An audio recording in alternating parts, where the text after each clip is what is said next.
berat bagi mereka yang ingin mendalami filsafat.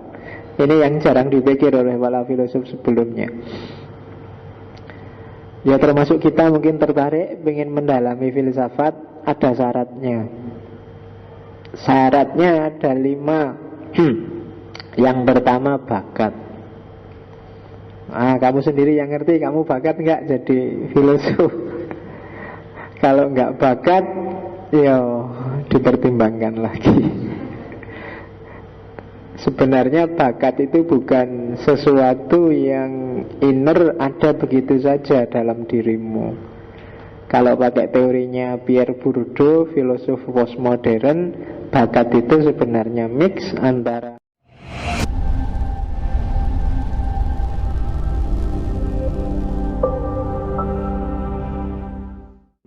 ke tokoh puncak dalam tradisi peripatetik Islam yaitu Ibn Rus. Averroes kalau pakai lidahnya orang barat. Banyak orang bilang bahwa filsafat Islam itu berakhir setelah Ibn Rus. Meskipun dalam kenyataannya sebenarnya masih banyak, hanya saja memang agak susah mengalami kejayaan, mengulang lagi ketinggian peradaban Islam di era peripatetik, khususnya ketika Islam mendominasi dunia sains, teknologi, dan filsafat. Karena praktis setelah eranya Ibn Rus adalah era ketika Islam termasuk peradaban intelektualnya sedang mengalami deklinasi, sedang mengalami degradasi. Jadi sampai hari ini banyak tokoh-tokoh baru bermunculan, cuma kita tidak lagi sentral, kita ada di pinggir-pinggiran. Tidak tahu sampai kapan peradaban Islam akan ke tengah lagi dan jadi pusat. Kita hari ini ada di pinggir-pinggiran. Ya mungkin bisa dimulai dari kamu, atau kalau nggak bisa ya anak cucumu besok. Jadi sejak kecil tanamkanlah mental-mental saintifik, mental ilmiah. Karena hari ini saya masih belum nemu itu di dunia Islam. Apakah itu di Arab Saudi, apakah itu di Mesir, apakah itu bahkan di Indonesia. Kalau semangat banyak, metodologi sudah mulai digagas 2-3 dekade yang lalu, cuma sampai hari ini masih belum mengambil alih peradaban. Kita masih berkiblat ke barat. Dan sebagai catatan dulu, ketika barat merebut peradaban dari Islam, itu yang dijadikan benchmark, yang dijadikan pijakan adalah Ibn Rus ini. Dan ajaran Ibn Rus ini nanti yang dikenal sebagai Averroisme, yang bikin gelisah luar biasa kelompok gereja karena menularkan virus rasionalitas ke dunia barat saat itu. Dari Averroisme inilah nanti lahir yang namanya Renaissance. Jadi kalau ada yang tanya apa sih jasanya Ibn Rus, tidak terlalu unggul, tidak terlalu diingat oleh dunia Islam, tapi Barat tidak akan bisa melupakan Ibn Rus. Kalau orang hari ini mungkin mayoritas mungkin lebih suka model Ghazali, yang sederhana, simple, tidak jelimet, orientasinya masuk surga apa masuk neraka, selesai. Tapi kalau orang Barat dulu yang di benchmark adalah Ibn Rus. Jadi Barat kemudian mengalami makeover dari tradisi yang sangat jumut oleh gereja, jadi tradisi yang sangat cemerlang oleh rasionalitas. Kebalikannya Islam, setelah filsafat didegradasi secara luar biasa, awalnya didominasi oleh fikih, kemudian dilanjutkan oleh tasawuf. Sampai hari ini kita alami itu bahwa Islam itu adalah fikih dan paling puncak tasawuf. Kita kehilangan dimensi yang sangat urgent, karena fikih dan tasawuf itu akan mati jumut kalau kehilangan filsafat. Ini yang tidak diperhitungkan oleh para intelektual zaman itu. Oke ya, jadi bismillah, malam ini kita belajar tokoh besar. Ya tentu saja kita tidak akan bisa mengcover semua pemikirannya. Kita lihat dikit-dikit, siapa tahu nanti ada hikmah yang bisa kita ambil. Jadi setiap malam Kemis itu ya ambil dikit-dikit aja. Saya ngerti ada percikan-percikan yang bisa kamu ambil. Dan gak usah peduli pemahamanku terhadap Ibnu Rus, kamu kejar sendiri. Yang penting kamu sudah dapat inspirasi. Oh itu toh Ibnu Rus, itu aja sudah luar biasa. Gak usah inget-inget saya, karena ini bukan torekot tasawuf yang harus inget-inget gurunya apa mursidnya. Iya, kamu harus melewati aku, jangan berhenti di aku. Aku ini kayak lampu lalu lintas, aku ini cuma rambu pinggir jalan, kalian yang harus jalan. Gak usah nunggu saya. Jangan kayak di kampus kan sering hari ini mahasiswa itu pokoknya apa jari dosen nih. Dosennya ngomong apa ya itu ditelan, dihafalke, nanti kalau ujian ditulis keluar dari ruang ujian lali. Jadi mahasiswa semester 11 seandainya ujian semester 1 juga nggak jaminan nilainya A, karena sudah lupa yang kemarin diajari apa, besok diajarin apa. Maka kalau orang Jawa, ilmu itu harus ngelakoni, nggak bisa cuma menghafalkan. Carilah kesejatian, jangan tertipu oleh topeng-topeng kamuflase, apalagi hari ini. Hari ini saya capek luar biasa. Minggu-minggu ini mungkin aku nggak akan buka Facebook, nggak akan banyak internetan, karena isinya podo. Ya kan? Kalau ndak Jokowi ya Prabowo, kuwi tok isine. Dan kamu juga ikut-ikutan. Tiap hari nge-share berita dari mana-mana. Yang suka Jokowi, jadi yang suka Jokowi yang di-share itu malah berita-beritanya Prabowo, cuma bagian jelek-jeleknya. Yang suka Prabowo yang di-share berita-beritanya Jokowi, bagian jelek-jeleknya. Dan pikiranmu suntuk ruwet luar biasa gara-gara itu. Ya wis, kalau masih panjang berarti perjalanan kita untuk membangkitkan kembali peradaban Islam. Wong cuma ngurusi gitu aja, kita ndak bisa memposisikan diri dengan bagus. Sebenarnya kamu milih setuju pro siapa itu ndak apa-apa. Cuma ketika kamu menjelek-jelekkan yang tidak kamu setujui, itu urusannya lain. Bukan urusan bahwa kamu menfitnah terus dia rugi. Kalau saya lebih melihat psikologimu yang defisit. Jadi mentalmu yang degradasi kalau gayamu seperti itu. Tidak ada masalah, mestinya kamu ngomong jelek-jeleknya Prabowo Pak Jokowi, apakah itu benar jelek apa enggak, ya wallahu a'lam. Cuma yang jelas rugi adalah kamu. Mentalmu yang rusak karena cara berpikirmu diracuni oleh gaya yang semacam itu. Maka hati-hati ya. Facebookan ya Facebookan, wis ngomong biasanya aja lah, nggak usah ngomong yang gitu-gitu. Kalau ada yang posting-posting gitu, dianggap angin lalu aja. Orang Islam itu kan nggak seneng yang gitu-gitu. Kalau ibja'akum fasikum binabain fatabayanu, kalau mau tabayun lah. Kalau ada berita simpang siur, kalau nggak sanggup tajawum tabayun ya diem aja lah. Lebih baik bahas sepak bola aja daripada kamu bahas politik yang nggak jelas ya. Oke, bismillah. Abdul Walid Muhammad bin Ahmad bin Muhammad bin Rus 1194. Salah itu saya nulisnya, 1114 sampai 1198. Kalau 94 sampai 98 berarti dia cuma 4 tahun uripe. Nggak mungkin, salah tulis itu. Oke, ya tak kasih ilustrasi itu. Jadi gini, yang sebelah kiri itu ya ilustrasi, yang sebelah kanan itu aktor sebenarnya. Tadi takmir masjidnya minta Pak Faiz 2-3 kali lagi ya, terus Ramadan. Padahal saya rencananya 1 kali lagi.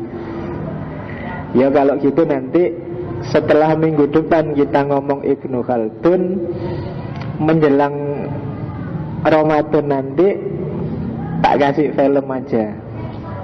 Dulu kan ada film Dunia Sofi, 2 minggu lagi nanti tak kasih film tentang Ibnu Rus, judulnya Al-Masir. Sebenarnya film lama tahun 97. Judulnya kalau pakai bahasa Inggris judulnya Destiny. Cerita tentang bagaimana ketika Averroisme mulai dikenal oleh Barat, kemudian diharamkan oleh gereja. Barang siapa belajar Averroisme maka dia dianggap murtad dan harus dibunuh. Saat itu dikenal eksekusinya adalah mereka yang mengajarkan atau belajar Ibnu Rus di Barat, dia harus dihukum mati dengan cara dibakar. Dan datanya valid, ada puluhan ribu orang yang dibakar karena belajar Ibnu Rus.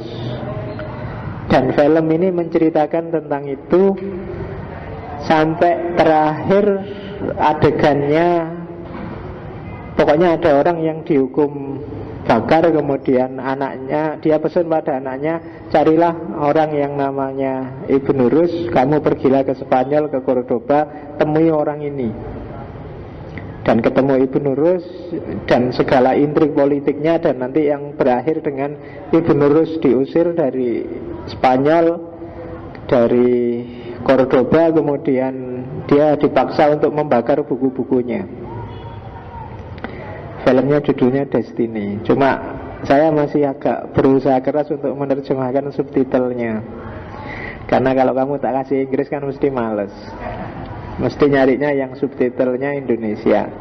Ya semoga 2 minggu selesai. Pokoknya saya janji sebelum masuk Ramadan kalian bisa lihat film itu.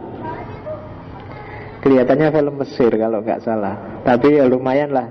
Bukan dokumenter karena memang ada ceritanya. Kalau dokumenter kamu mungkin jenuh. Jadi ya wis ono perangi sidik-sidik kamu kan seneng, ono gelute ada. Oke.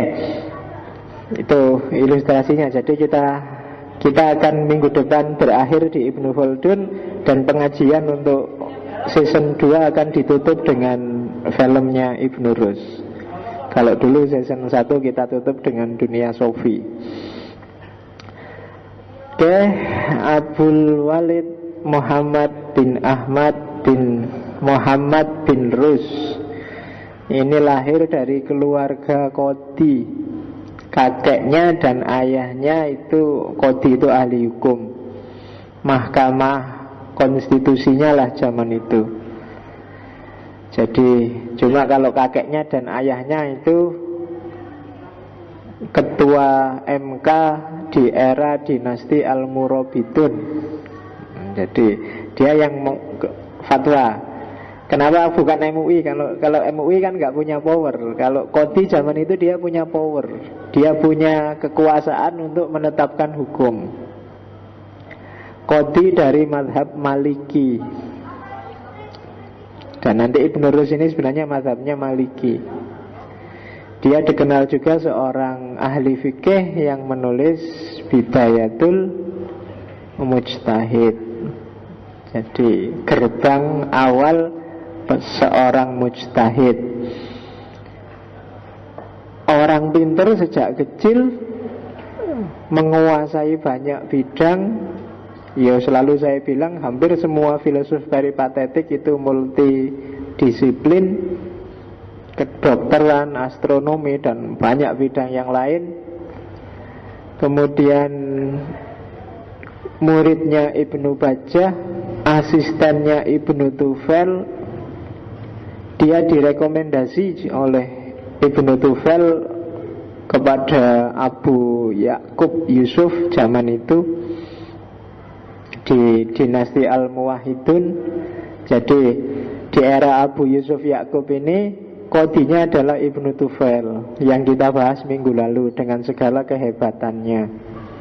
Nanti ketika Ibnu Tufel tua, yang direkomendasi oleh Ibnu Tufel adalah sahabatnya, muridnya, asistennya, yaitu Ibnu Rus, untuk menjadi penerus dia, jadi qadhi di Al-Muwahhidun.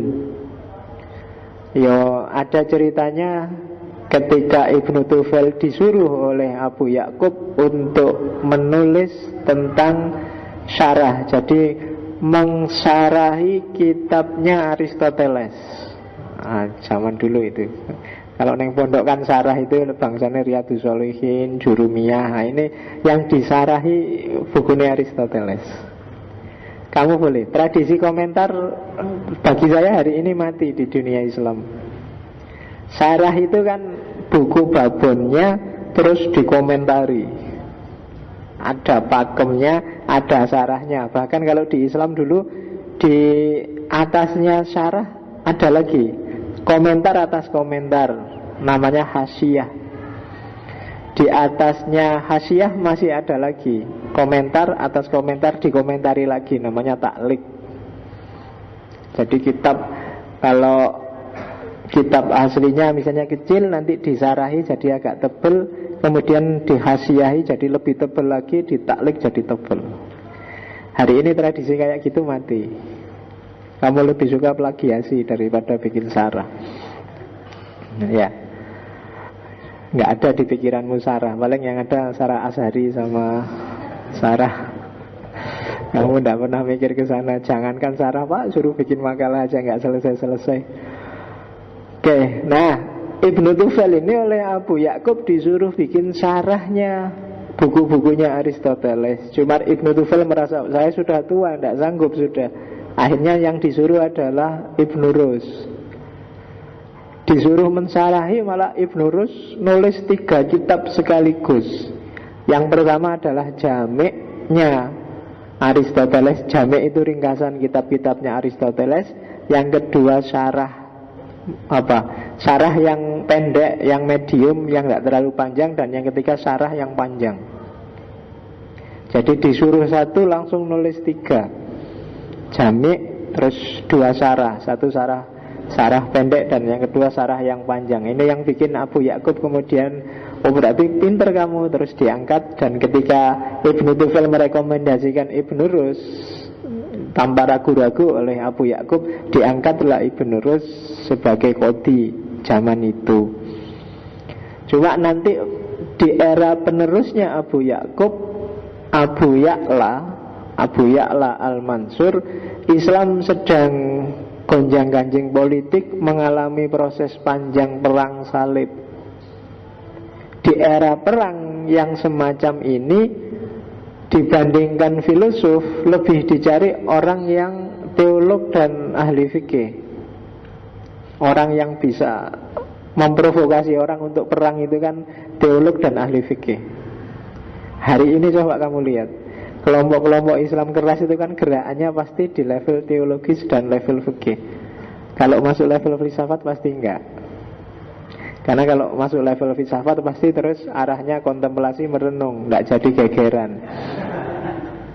Ya, tapi kalau masuk level teologis apa fikih, orang nyari halal haram, kafir mukmin. Ini paling gampang dimanipulasi, diarahkan untuk mengungkit emosi orang, kemudian nyuruh perang. Perang salib awal itu ketika gereja bingung gimana ya melawan Islam yang kuat, yuk gampang. Para pendeta zaman itu, para rahibnya Kristen memfatwakan bahwa ada penebusan dosa besar-besaran, obral penebusan dosa pokoknya. Barang siapa ikut perang, wah, akan dibebaskan. Wah, semoga maling-maling merampok ikut perang salib semua zaman itu. Sejarah perang salib itu kan panjang. Bahkan ada cerita, ini kok kalah terus. Itu rahib-rahibnya judek, para pendeta Kristen ini judek terus. Wah, ini karena yang ikut perang ini maling semua, rampok-rampok, banyak dosanya, makanya kita kalah. Sekarang kita nyari pasukan yang tidak punya dosa. Akhirnya bikinlah armada, bikin pasukan yang isinya anak kecil-kecil. Yang tidak punya dosa kan anak kecil-kecil, ABG zaman dulu. Tapi karena ABG zaman sekarang sudah ngerti macam-macam. Jadi ada sejarah perang salib yang pasukannya anak-anak. Dianggapnya anak-anak dosanya sidik terus dibantu oleh Gusti Allah dan menang. Ternyata ya enggak, sama aja. Di era-era perang salib inilah nanti kedudukannya Ibnu Rus terancam dan dia tergusur. Karena memang dia banyak dimusuhi oleh para teolog dan para fuqaha. Bahkan karena beberapa tulisannya juga banyak mengkritik para teolog dan fuqaha. Yang sangat jelas dikritik oleh Ibnu Rus adalah cara berpikir teologis model Asy'arian yang agak fatalistik, dengan tokoh besar Asy'arinya ya Ghazali.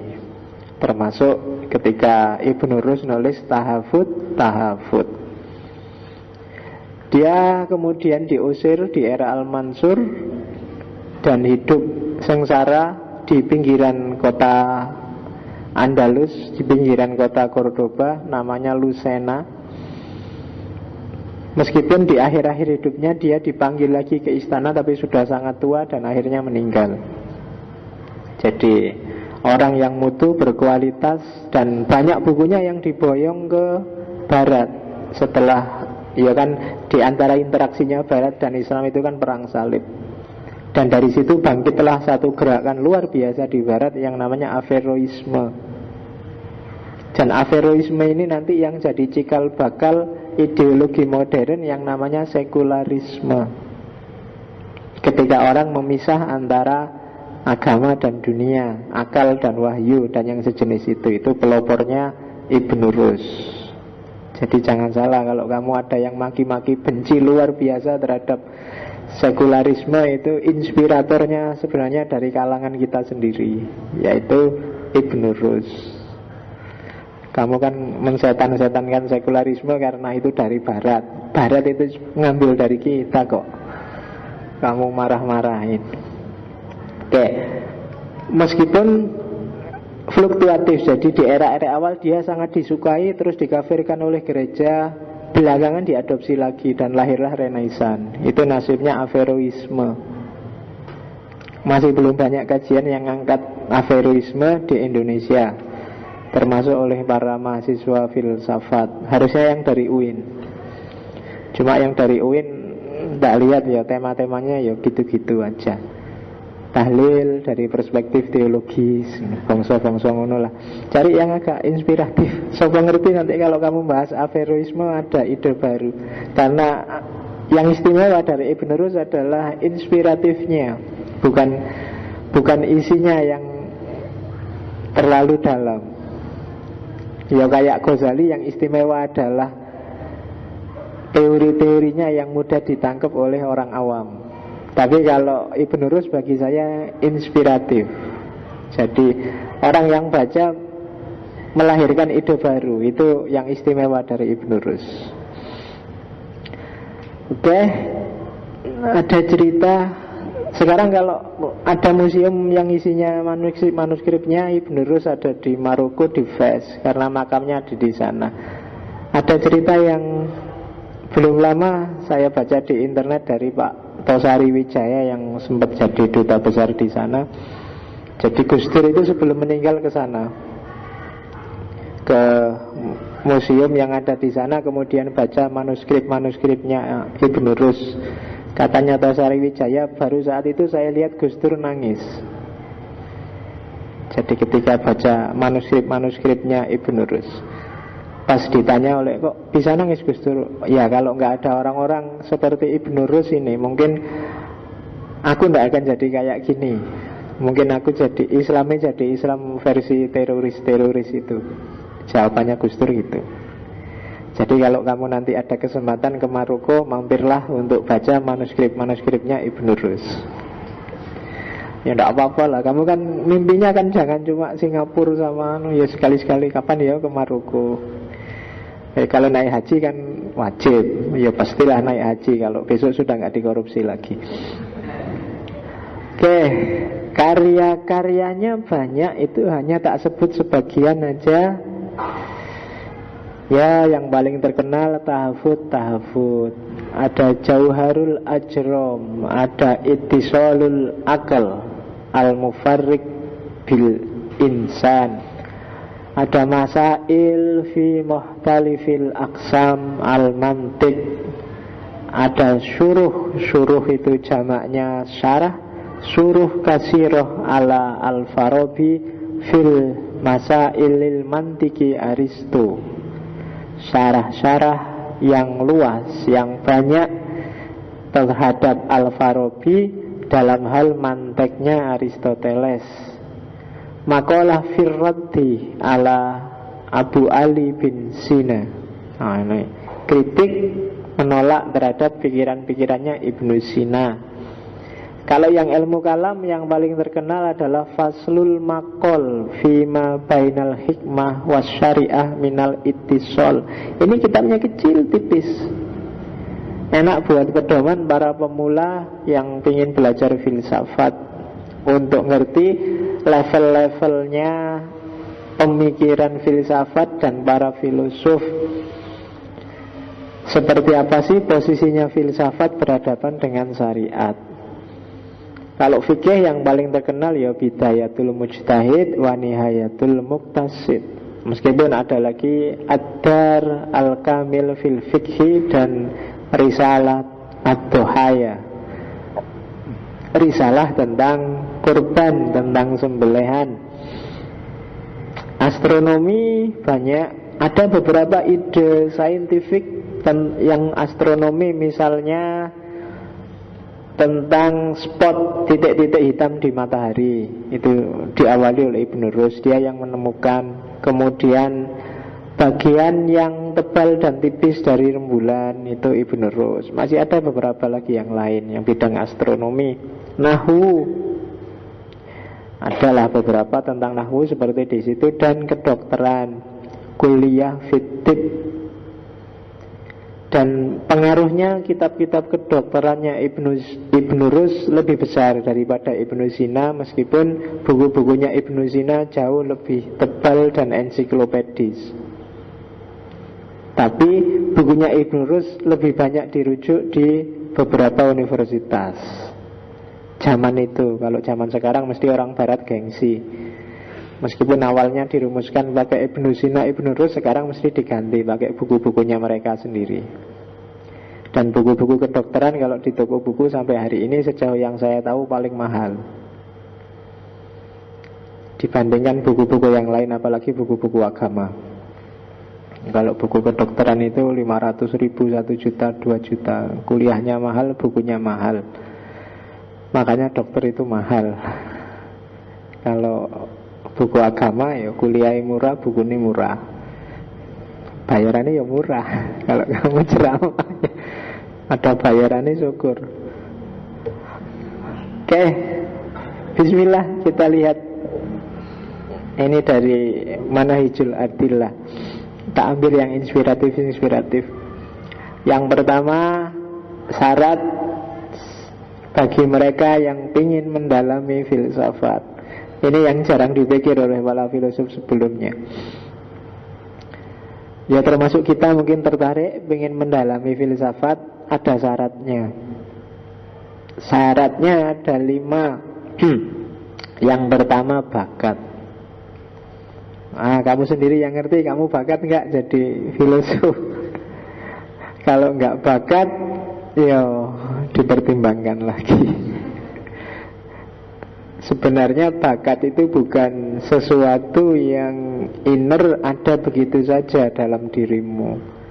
Kalau pakai teorinya Pierre Bourdieu, filosof postmodern, bakat itu sebenarnya mix antara habitus dan arena, dan satu lagi kapital. Ada modalnya, ada pembiasaannya, dan ranahnya pas. Biasanya itulah nanti melahirkan yang kita sebut bakat. Bapakku guru, maka di rumah ada kapital luar biasa namanya buku. Karena di rumah banyak buku, aku sejak kecil akrab dengan buku, sehingga lahirlah habitus baca. Jadi punya kebiasaan baca, baca itu menyenangkan bagiku. Nah, dari mix antara ada kapital sama habit itu lahirlah bakat. Wah, berarti bakat kamu jadi filosof misalnya. Kenapa bakat filosof? Kamu seneng moco dan punya modal untuk baca. Jadi modalmu pas, kebiasaanmu sesuai, arenanya pas, lahirlah bakat. Jadi bukan kok tiba-tiba ada. Bakat nyanyi itu pasti lahir karena mungkin ada lingkunganmu yang menyediakan modal sehingga kamu bisa nyanyi. Mungkin bapakmu senang musik, meskipun musiknya hanya dari tape recorder atau radio, yang penting tiap hari dia nyetel musik, sehingga kamu suka sama musik. Dari situ muncul habitus. Kok tidak ada kapital. Kamu misalnya tiba-tiba sakos sama temenmu, yang temenmu ini seniman, pinter nyanyi, pinter gitar. Tadi kamu ketemu modal yang pas. Dari habitusmu yang seneng musik, ketemu modal kapital temenmu yang punya gitar, pinter nyanyi. Terus ikutlah kamu belajar nyanyi. Terus wah, kamu ternyata bakat ya nyanyi. Itu sebenarnya ada prosesnya. Tidak ada bakat yang tiba-tiba jatuh dari langit. Hanya saja kadang-kadang orang tidak sadar dengan proses itu. Kenapa sih kok anaknya artis kok mesti cenderung jadi artis? Ya karena habitusnya dan kapitalnya pas. Pembiasaannya sejak kecil sama sumber daya di sekelilingnya memang mengarahkan ke situ. Tapi kamu nyebutnya bakat itu. Bukan bakat. Filsafat juga gitu.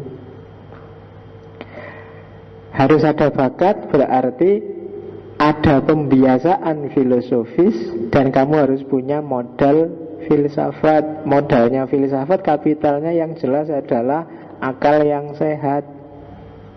Bukan akal yang tendensius, penuh kepentingan. Bukan akal yang mengabdi pada sesuatu di luar kebenaran. Itu modalnya. Jadi bukan bakat yang neko-neko. Yang kedua, tertib. Urut ya, belajar jangan loncat-loncat. Nggak ujuk-ujuk belajar Marxisme, ujuk-ujuk belajar postmodern, nanti kacau pikiranmu. Harus urut, diawali dari pengantar, diawali dari syukur-syukur ditulis. Pelajaran selama ini kamu sudah menguasai apa aja, belum menguasai apa. Untuk kepentinganmu sendiri biar enak dipetakan. Ya kalau males nulis di buku ya ditulis di blog. Nggak ada blog ya Facebook ya serapopo lah disimpan. Yang penting ada angger-anggernya bahwa aku pernah belajar ini dan ngerti ini. Nah itu tertib namanya. Soto ngerti kapan-kapan jadi buku. Kan enak. Ayo sekedar informasi meskipun bukan promosi. Saya baru nulis buku. Buku itu hasil ngaji di sini sebenarnya, pertemuan awal pengantar filsafat. Cuma sebenarnya naskahnya sejak lama, cuma baru kemarin aja terbit. Jadi yang nerbitkan jurusan sendiri di UIN. Judulnya Sebelum Filsafat. Jadi pengantar itu aja. Jadi 2 kali pertemuan jadi 1 buku. Kalau ini sudah 40 lebih kan harusnya jadi banyak. Silahkan kamu kalau ingin nulis dengan bahan pertemuan kita tiap malam, pakai namamu juga nggak apa-apa, kamu perpanjang sendiri. Mungkin kamu ambil eksistensialisme dari berapa tokoh kemarin, kamu transkrip, kamu terbitkan pakai namamu sendiri. Nggak apa-apa, saya izinkan. Serius, nggak apa-apa. Karena nulis itu biasanya lebih ampuh daripada cuma ngomong. Kalau cuma ngomong ya enak sih, tapi nggak terlalu nyangkut. Tapi begitu kamu tulis biasanya kamu menguasai sudah. Jadi silahkan kamu ambil bab yang mana saja dari pertemuan kita tiap malam. Kamu ambil 2, 3, 4 pertemuan, ya monggo tulislah. Mungkin mentranskrip kata-kata saya, monggo lah. Kamu terbitkan sendiri atau mungkin takmirnya mau menerbitkan, syukur. Ya tak awali dari yang pengantar tadi. Cuma sayangnya bukunya dicetak terbatas. Yang sangat butuh silakan langsung ke jurusan, karena saya tidak ikut-ikutan urusan itu. Makanya tak bilang tidak promosi, karena takutnya banyak yang nyari terus stoknya habis karena dicetak terbatas. Oke, judulnya Sebelum Filsafat. Bagi yang sudah nyampe level peripatetik ini mungkin tidak terlalu penting. Sebelum filsafat itu kamu kan sudah masuk di dalamnya. Oke. Yang ketiga, objektivitas. Kalau kamu sudah rela untuk belajar filsafat, berarti harus siap objektif. Gak boleh tendensius, gak boleh memihak. Objektif, yang benar ya diomongkan benar, yang salah diomongkan salah, yang masih belum jelas diomongkan belum jelas, yang masih subhat ya disebut aja subhat, saya nggak tahu jelasnya gimana. Prabowo itu salah atau benar, aku kurang ngerti, masih subhat, maka nggak bisa bilang ya, nggak bisa bilang enggak, apalagi saya nggak akan nyebar-nyebarin, wong aku ya orang ngerti. Jokowi itu kayak gimana orang ngerti aku, wong nggak kenal. Objektif. Jadi tidak gara-gara kamu dukung terus mesti apik kabeh, gara-gara nggak kamu dukung terus mesti jelek. Itu namanya nggak objektif. Siapapun yang gayanya kayak gitu berarti nggak siap masuk ke dunia filsafat. Harus siap objektif, karena kebenaran itu kadang-kadang menyakitkan. Kalau nggak percaya ya kamu lihat aja. Ya macam-macam. Kebenaran kan ada cerita itu. Suatu hari ada seorang filosof sufi berkunjung kepada seorang raja. Raja itu, wahai filosof, wahai sufi, kasih saya satu aja kebenaran yang pasti dan tidak mungkin salah. Sang filosof ini bilang, enggak, saya enggak mau ngasih tahu karena telingamu tidak kuat mendengarnya. Enggak, kalau itu kebenaran saya mesti siap. Oh terus, beneran nih, bener wis, ngomong aja. Yang bener loh ya, yang hakikat, yang tidak mungkin salah, saya mesti siap. Oke, jadi dia ngomong, anakmu besok akan mati, kamu besok akan mati, istrimu besok akan mati. Oh, nesu raja nih, berani-beraninya nyumpahin aku. Loh ya, kan katanya siap menerima kebenaran apapun. Loh itu kan kebenaran yang tidak bisa dibantah, bahwa kamu besok akan mati. Itu kan kebenaran. Dan berat menerima kebenaran itu. Menerima kebenaran bahwa Islam itu benar bagi kita, tapi bagi orang Kristen Islam itu salah. Kamu kan nabut itu, tidak bisa. Islam mesti benar. Loh bagi orang Kristen Islam itu salah, tidak bisa itu. Loh iya bagi orang Kristen. Tapi kan abot kamu, ada orang ngomong Islam itu salah itu kan. Bagi orang Kristen, Kristen adalah kebenaran. Oh kamu kan nggak bisa Trinitas itu, kamu ngomong macam-macam. Bagi orang Kristen kan ada awalannya, tapi kan gak kuat telingamu denger yang gitu-gitu. Ya kan? Jadi tidak sembarangan. Maka filosof harus siap objektif. Kalau ada orang bilang, ternyata Islam itu sebagiannya isinya sadis semua, tidak manusiawi. Loh itu kebenaran dalam tanda petik. Kan memang ada sebagian di antara kita umat Islam yang perilakunya tidak manusiawi. Ada yang ngebom, ada yang bantai, ada yang bunuh. Kayak Boko Haram itu kan nyulik sak sekolahan 200 orang siswa diculik kabeh. Itu Islam. Kalau ada orang ngomong ada umat Islam yang tidak manusiawi, ya diakui aja meskipun menyakitkan. Kebenaran memang sering menyakitkan. Itu kan kayak kamu lihat di kaca terus lihat wajahmu itu kan, wah kok gini ya wajahku, tapi itulah kebenaran. Agak menyakitkan memang, tapi ya terimalah. Apa adanya, memang aslinya ngono kuwi. Oke, meskipun jangan putus asa, karena kita Asy'ariyah. Kalau Asy'ari kan Allah bisa intervensi sewaktu-waktu. Sopo ngerti ada mukjizat tiba-tiba kamu jadi. Oke, dilanjutkan. Yang keempat adalah keteguhan pendapat, tidak mencela-mencela, tidak munafik. Kalau sudah yakin benar, tidak gara-gara ada tawaran jabatan, tawaran uang terus berubah. Tidak. Kalau memang itu yang benar, ya itu teguh pendapat. Itu cirinya filosof. Kalau dia sudah ketemu kebenaran, nggak bisa dinegosiasi sudah. Pokoknya itu. Yo, Sokrates, Isa dan kawan-kawan itu kan orang-orang yang kebenarannya sudah nggak bisa dinego. Kalau sudah itu ya itu, nggak bisa ditawar. Mbok dihaluskan dikit nggak bisa ditawar. Itu teguh pendapatnya. Dan yang kelima, akhlak. Jadi seorang filosof kebenarannya tidak cuma diyakini, tapi juga dipraktekkan. Kebenaran yang dipraktekkan akan melahirkan akhlak yang mulia, itu pasti. Jadi kebenarannya tidak cuma diyakini, tapi juga dihidupkan. Nggak cuma berteori, nggak cuma menasihati, tapi juga dijalankan. Itu filosof. Nggak cuma nyuruh orang jangan bohong, dia juga tidak bohong. Nggak cuma nyuruh orang jangan korupsi, dia juga tidak korupsi. Itu filosof. Kalau ada yang ucapannya sama perbuatannya beda, dia bukan filosof. Meskipun mungkin ngerti banyak teori filsafat. Kalau filosof itu dia punya modal, punya bakat, belajarnya tertib, objektif, teguh pendirian, dan akhlaknya mulia. Oh, itu kan luar biasa. Jadi bercita-citalah jadi filosof yang punya karakter semacam ini.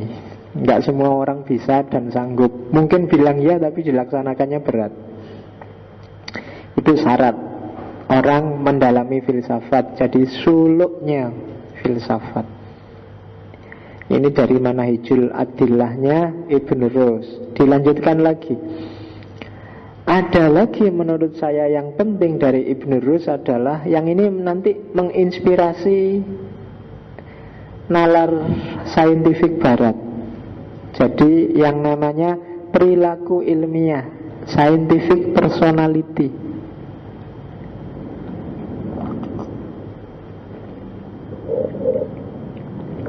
Scientific personality itu sangat tampak, tidak dalam ceramah atau tulisannya Ibn Rus, tapi perilakunya Ibn Rus. Yang pertama, dari tulisan-tulisannya kelihatan bahwa Ibn Rus tidak pernah membenci kelompok tertentu, termasuk yang berlawanan dengan kelompoknya. Dia tidak pernah mencaci maki, menyalah-nyalahkan, termasuk Ghazali yang didebat di tahafut-tahafut. Kalau baca tahafut-tahafut, kebanyakan kalimatnya Ghazali salah paham dengan para filosof. Kebanyakan itu, dia nganggapnya Ghazali itu salah paham. Bukan kok terus marah-marah, Ghazali itu salah, kurang ajar, bodoh, mosok. Nah, enggak mengkafir-kafirkan, enggak menggoblok-goblokkan, enggak mendeson-desokan, enggak mengkuper-kuperkan. Itu gayanya Ibn Rus, silakan dibaca. Termasuk ya yang mungkin bisa kita akses gampang ya Bidayatul Mujtahid sama Tahafut-Tahafut. Dan ini nanti pada gilirannya menginspirasi Barat, melahirkan scientific personality, perilaku ilmiah, sikap ilmiah.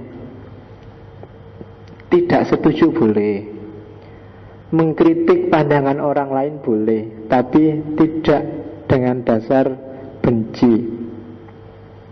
Jadi tidak dengan cara membencinya.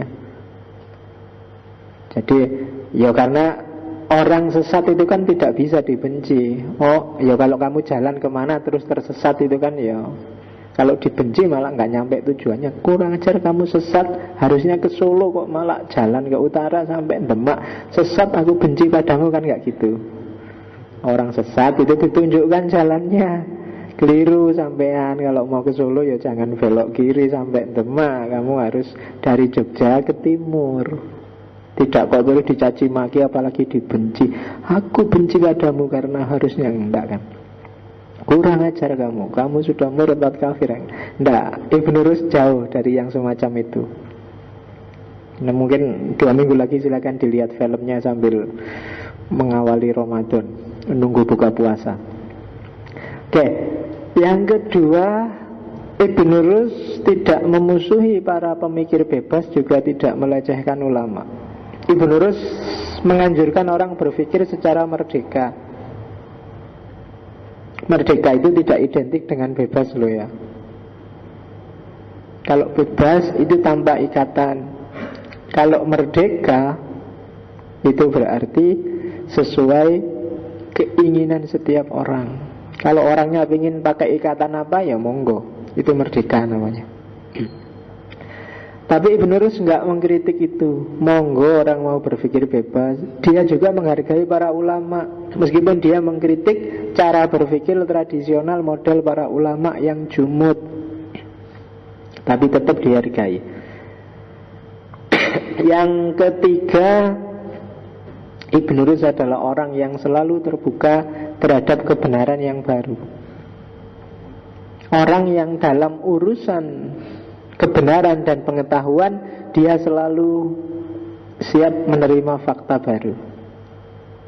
Jadi cara berpikir yang tidak ideologis. Ini nanti yang disebut cara berpikir saintifik.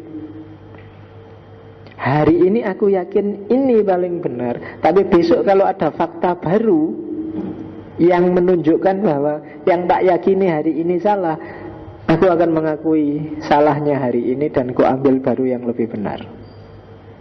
Itu perilaku ilmiah dan dipelopori oleh Ibnu Rus. Kalau kita kan biasanya cara berpikirnya ideologis. Ideologis itu pokoknya kalau sudah ini ya ini sudah. Ada fakta kayak gimana pun kita telan dengan saringan ideologi yang sudah kita yakini. Dan itu yang dikritik oleh Ibnu Rus. Kita kan selalu begitu. Kalau sudah Muhammadiyah ya pokoknya saringannya namanya Muhammadiyah. Kalau sudah NU saringannya namanya NU. Kalau sudah HTI saringannya namanya HTI. Kalau sudah PKS saringannya namanya PKS. Saringan itu ideologinya. Semua pikiran baru boleh asal tidak tabrakan sama NU, Muhammadiyah, HTI, PKS dan lain sebagainya, sesuai keyakinan kita sendiri. Dan itu yang dikritik oleh Ibnu Rus. Itu nanti yang oleh Jabiri disebut Taqdisul Afkar Ad-Diniyah. Jadi sakralisasi pemikiran keagamaan. Jadi kita itu sebenarnya tidak sedang mensucikan, mensakralkan Islam. Yang kita sakralkan sebenarnya pemikiran kita sendiri tentang Islam. Yang kita sucikan sebenarnya ide kita tentang Islam, bukan Islamnya. Itu yang oleh Jabiri disebut Taqdisul Afkar, penyakit paling akut di dunia Islam. Jadi mensakralkan pikirannya sendiri, seolah-olah Islam itu sama dengan pikirannya. Seolah-olah seperti itulah yang diingini oleh Allah, yang ada di pikirannya. Scientific personality. Oke. Yang paling terkenal lagi dari Ibnu Rus adalah mempertemukan filsafat dan syariat. Jadi karena di era Ibnu Rus dia banyak mendapat tentangan dari para teolog dan para fuqaha.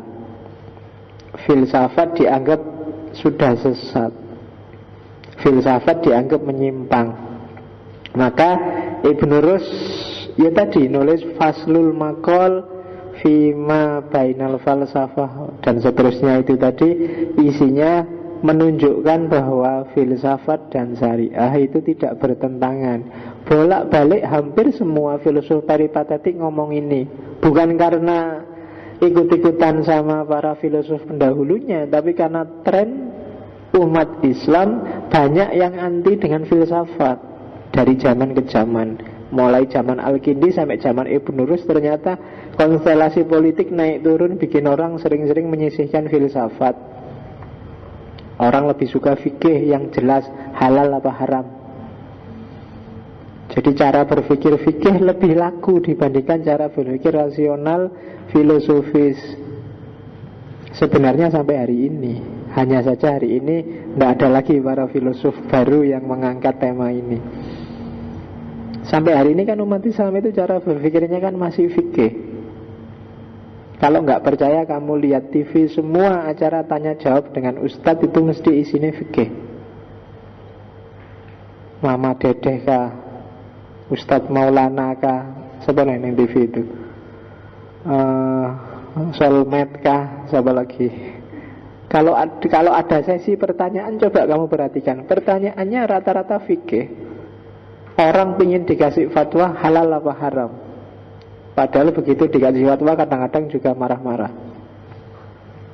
Ya kan? Gimana hukumnya ngaji kayak gini ini? Kan terus kamu bingung, oh iya ya, dalilnya apa ya, hadisnya apa ya, mesti gitu. Selalu orang nanya dalil. Dan dalil berarti ada ayat, ada hadis, ada asar, dan lain sebagainya. Cara berpikir fikih. Fikih pun reduktif, jadi hanya pada judgement hukumnya, bukan logika hukumnya. Makanya nanti Ibnu Rus nulis tentang Bidayatul Mujtahid, untuk melatih orang bahwa fikih itu tidak cuma urusan klaim halal haram, tapi ada logika hukumnya. Syafi'i ngomong gini karena ini, dia cara istinbat hukumnya gini. Malik ngomong gini dengan cara istinbat gini. Itu mengajari masyarakat untuk rasional. Makanya harus, kalau kita ngaku muslim, ya belajar dikit-dikit cara berpikir syariat, cuma bukan pada fikih tapi pada usul fikihnya, logika hukumnya. Kalau kita kan biasanya apalan kan, ya kalau Syafi'i boleh, kalau Malik nggak boleh, kalau Hanafi setengah boleh, kalau Zahiri pasti nggak boleh, kan selalu gitu. Kenapa begitu nggak tahu. Nah, bahkan sampai pintu ijtihad itu ditutup, nggak mungkin bisa dibuka. Sudah top pikirannya para ulama, kita tinggal melanjutkan aja. Itu antara lain juga yang dikritik oleh Ibnu Rus. Kita perlu peradaban rasional sebagai imbangan bagi peradaban syariah. Dan jangan takut karena ada wihdatul hakikoh, kesatuan kebenaran. Kebenaran itu satu, utuh. Dilewati dari jalan manapun ketemunya akan sama. Orang ke Solo bisa lewat Jogja, bisa lewat mana, Wonosari, Gunung Kidul, bisa lewat Surabaya, bisa lewat mana lagi, pokoknya dari barat. Tujuannya sama, jalurnya aja yang beda. Ada wahdatul hakikoh. Jadi filsafat dan syariat itu arahnya sama. Yang kedua, catatannya Ibnu Rus, jangan takut belajar filsafat, karena toh belajar filsafat puncaknya adalah sama seperti syariat, ketemu Tuhan. Belajar filsafat itu kan mikir macam-macam, alam semesta ini, hidupmu, dirimu, kenyataanmu dipikir. Pada puncaknya ya Tuhan.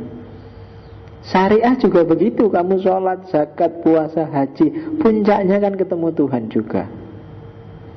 Dua jalur yang berbeda, muara akhir ketemunya sama. Ya kan? Sholat, zakatmu, syariah, semua itu kan tujuannya lillahi ta'ala. Jadi karena Allah, maka pada akhirnya harus ketemu Tuhan. Innalillahi wa inna ilaihi roji'un. Baik sebelum mati maupun sesudah mati. Filsafat kan juga begitu, mengejar Tuhan hanya saja pakai rasio. Kenali lingkunganmu, kenali alam semesta sekelilingmu, pada akhirnya kamu juga akan ketemu Tuhan. Karena puncak pengenalanmu terhadap apapun ada pada Tuhan. Nah, itu Ibnu Rus. Jadi dua jalur yang beda sebenarnya sama. Hakikatnya filsafat toh nanti berpuncak pada Tuhan juga. Man arafa nafsahu faqad arafa rabbahu. Barang siapa kenal dirinya, kenal Tuhannya. Oke, itu filsafat dan syariat.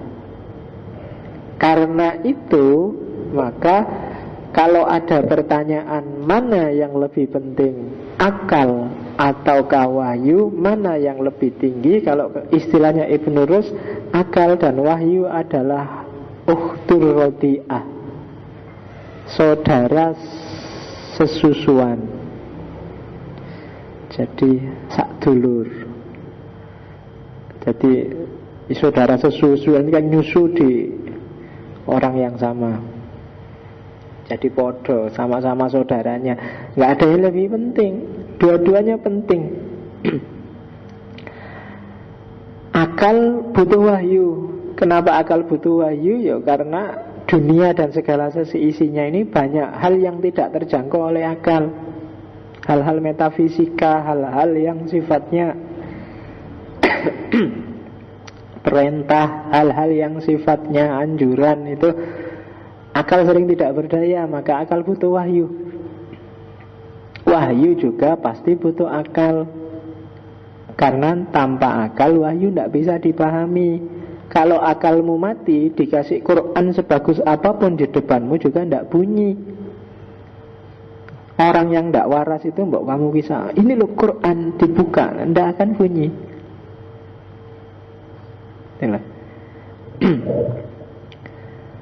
Makanya ada cerita ketika Ali bin Abi Thalib debat sama orang Khawarij. Jadi orang Khawarij ini kan ngeyel bahwa hukum itu harus Allah, harus pakai kitab suci, harus sesuai dengan bunyinya nas. Terus Ali bin Abi Thalib bilang, ini loh yang kamu anggap kitab suci itu, dipegang teks. Ini mati, ini diam. Yang membunyikan siapa? Kita. Jadi dia barang mati. Dia operatif fungsional kalau manusianya punya akal, bisa menangkap pesannya. Jadi penentunya ya tetap harus dialog dia sama akal. Kalau nggak ada akal nggak akan bisa dipahami. Ya kayak kamu nggak ngerti sama sekali bahasa Arab, maca Quran ya paling ya geleng-geleng aja. Karena apa ya mbu, yang penting ngaji. Syukur-syukur tajwidnya bener. Kan gitu aja level kita hari ini kan. Kenapa? Karena kita nggak paham, nggak nyampe, logika bahasanya juga masih belum nyambung. Jadi sudah kok saya pegang Quran, cuma nggak paham. Sama aja, untuk paham orang butuh akal. Maka pertanyaan mana yang lebih tinggi dan mana yang lebih penting, akal atau wahyu, itu tidak relevan ditanyakan. Dua-duanya penting. Lupa, tapi dalam hidup kita kan harus dituntun oleh Quran, oleh nas. Jadi pedoman utamanya Quran. Iya, tapi Quran itu tidak bunyi. Kita yang membunyikan, kita yang memahami dan menjalankan. Harus kerjasama dua-duanya. Orang yang akalnya nggak waras ya tidak akan bisa membunyikan Quran. Bahkan orang yang punya kepentingan tertentu, punya misi terselubung, baca Quran juga sesuai misinya. Zaman saya kecil dulu SD, zaman Soeharto, si mbahku itu P3. Waktu ikut kampanye P3, jurukamnya kiai-kiai itu pakai dalil kul huwallahu ahad. Tangannya sih P3 kan nomor 1 dulu. Jadi tangannya 1 terus bilang kul huwallahu ahad siji. Jadi coblosnya nomor 1 di Quran ada ahad. Jadi Allah itu ahad. Dan ahad itu P3. Jadi Allah berarti meridhoi P3. Zaman itu dulu, tahun 82-an. Jadi lo itu yang ngotak-atik jadi kayak gitu kan ya akalnya. Jadi lahir jutaan tafsir juga akalnya. Kalau Golkar dulu pakai hadis. Golkar kan selalu nomor 2. Jadi pakai hadisnya bahwa Golkar adalah dekat sama Nabi karena Nabi bilang ana wa kafilul yatim hakadha fil jannah. Saya dan orang yang menyantuni anak yatim itu kayak gini nanti di surga. Deket tuh kayak gini kan 2. Golkar kan 2. Jadi Golkar adalah yang lebih dekat dengan Nabi zaman itu. Oke. Nah itu kan main-main sesuai kepentingannya. Kayak kamu waktu belum punya pacar, kamu tiap hari dalil pacaran itu haram. Al-Quran bilang wala taqrabuz zina gitu. Begitu dapat pacar dalilnya ganti.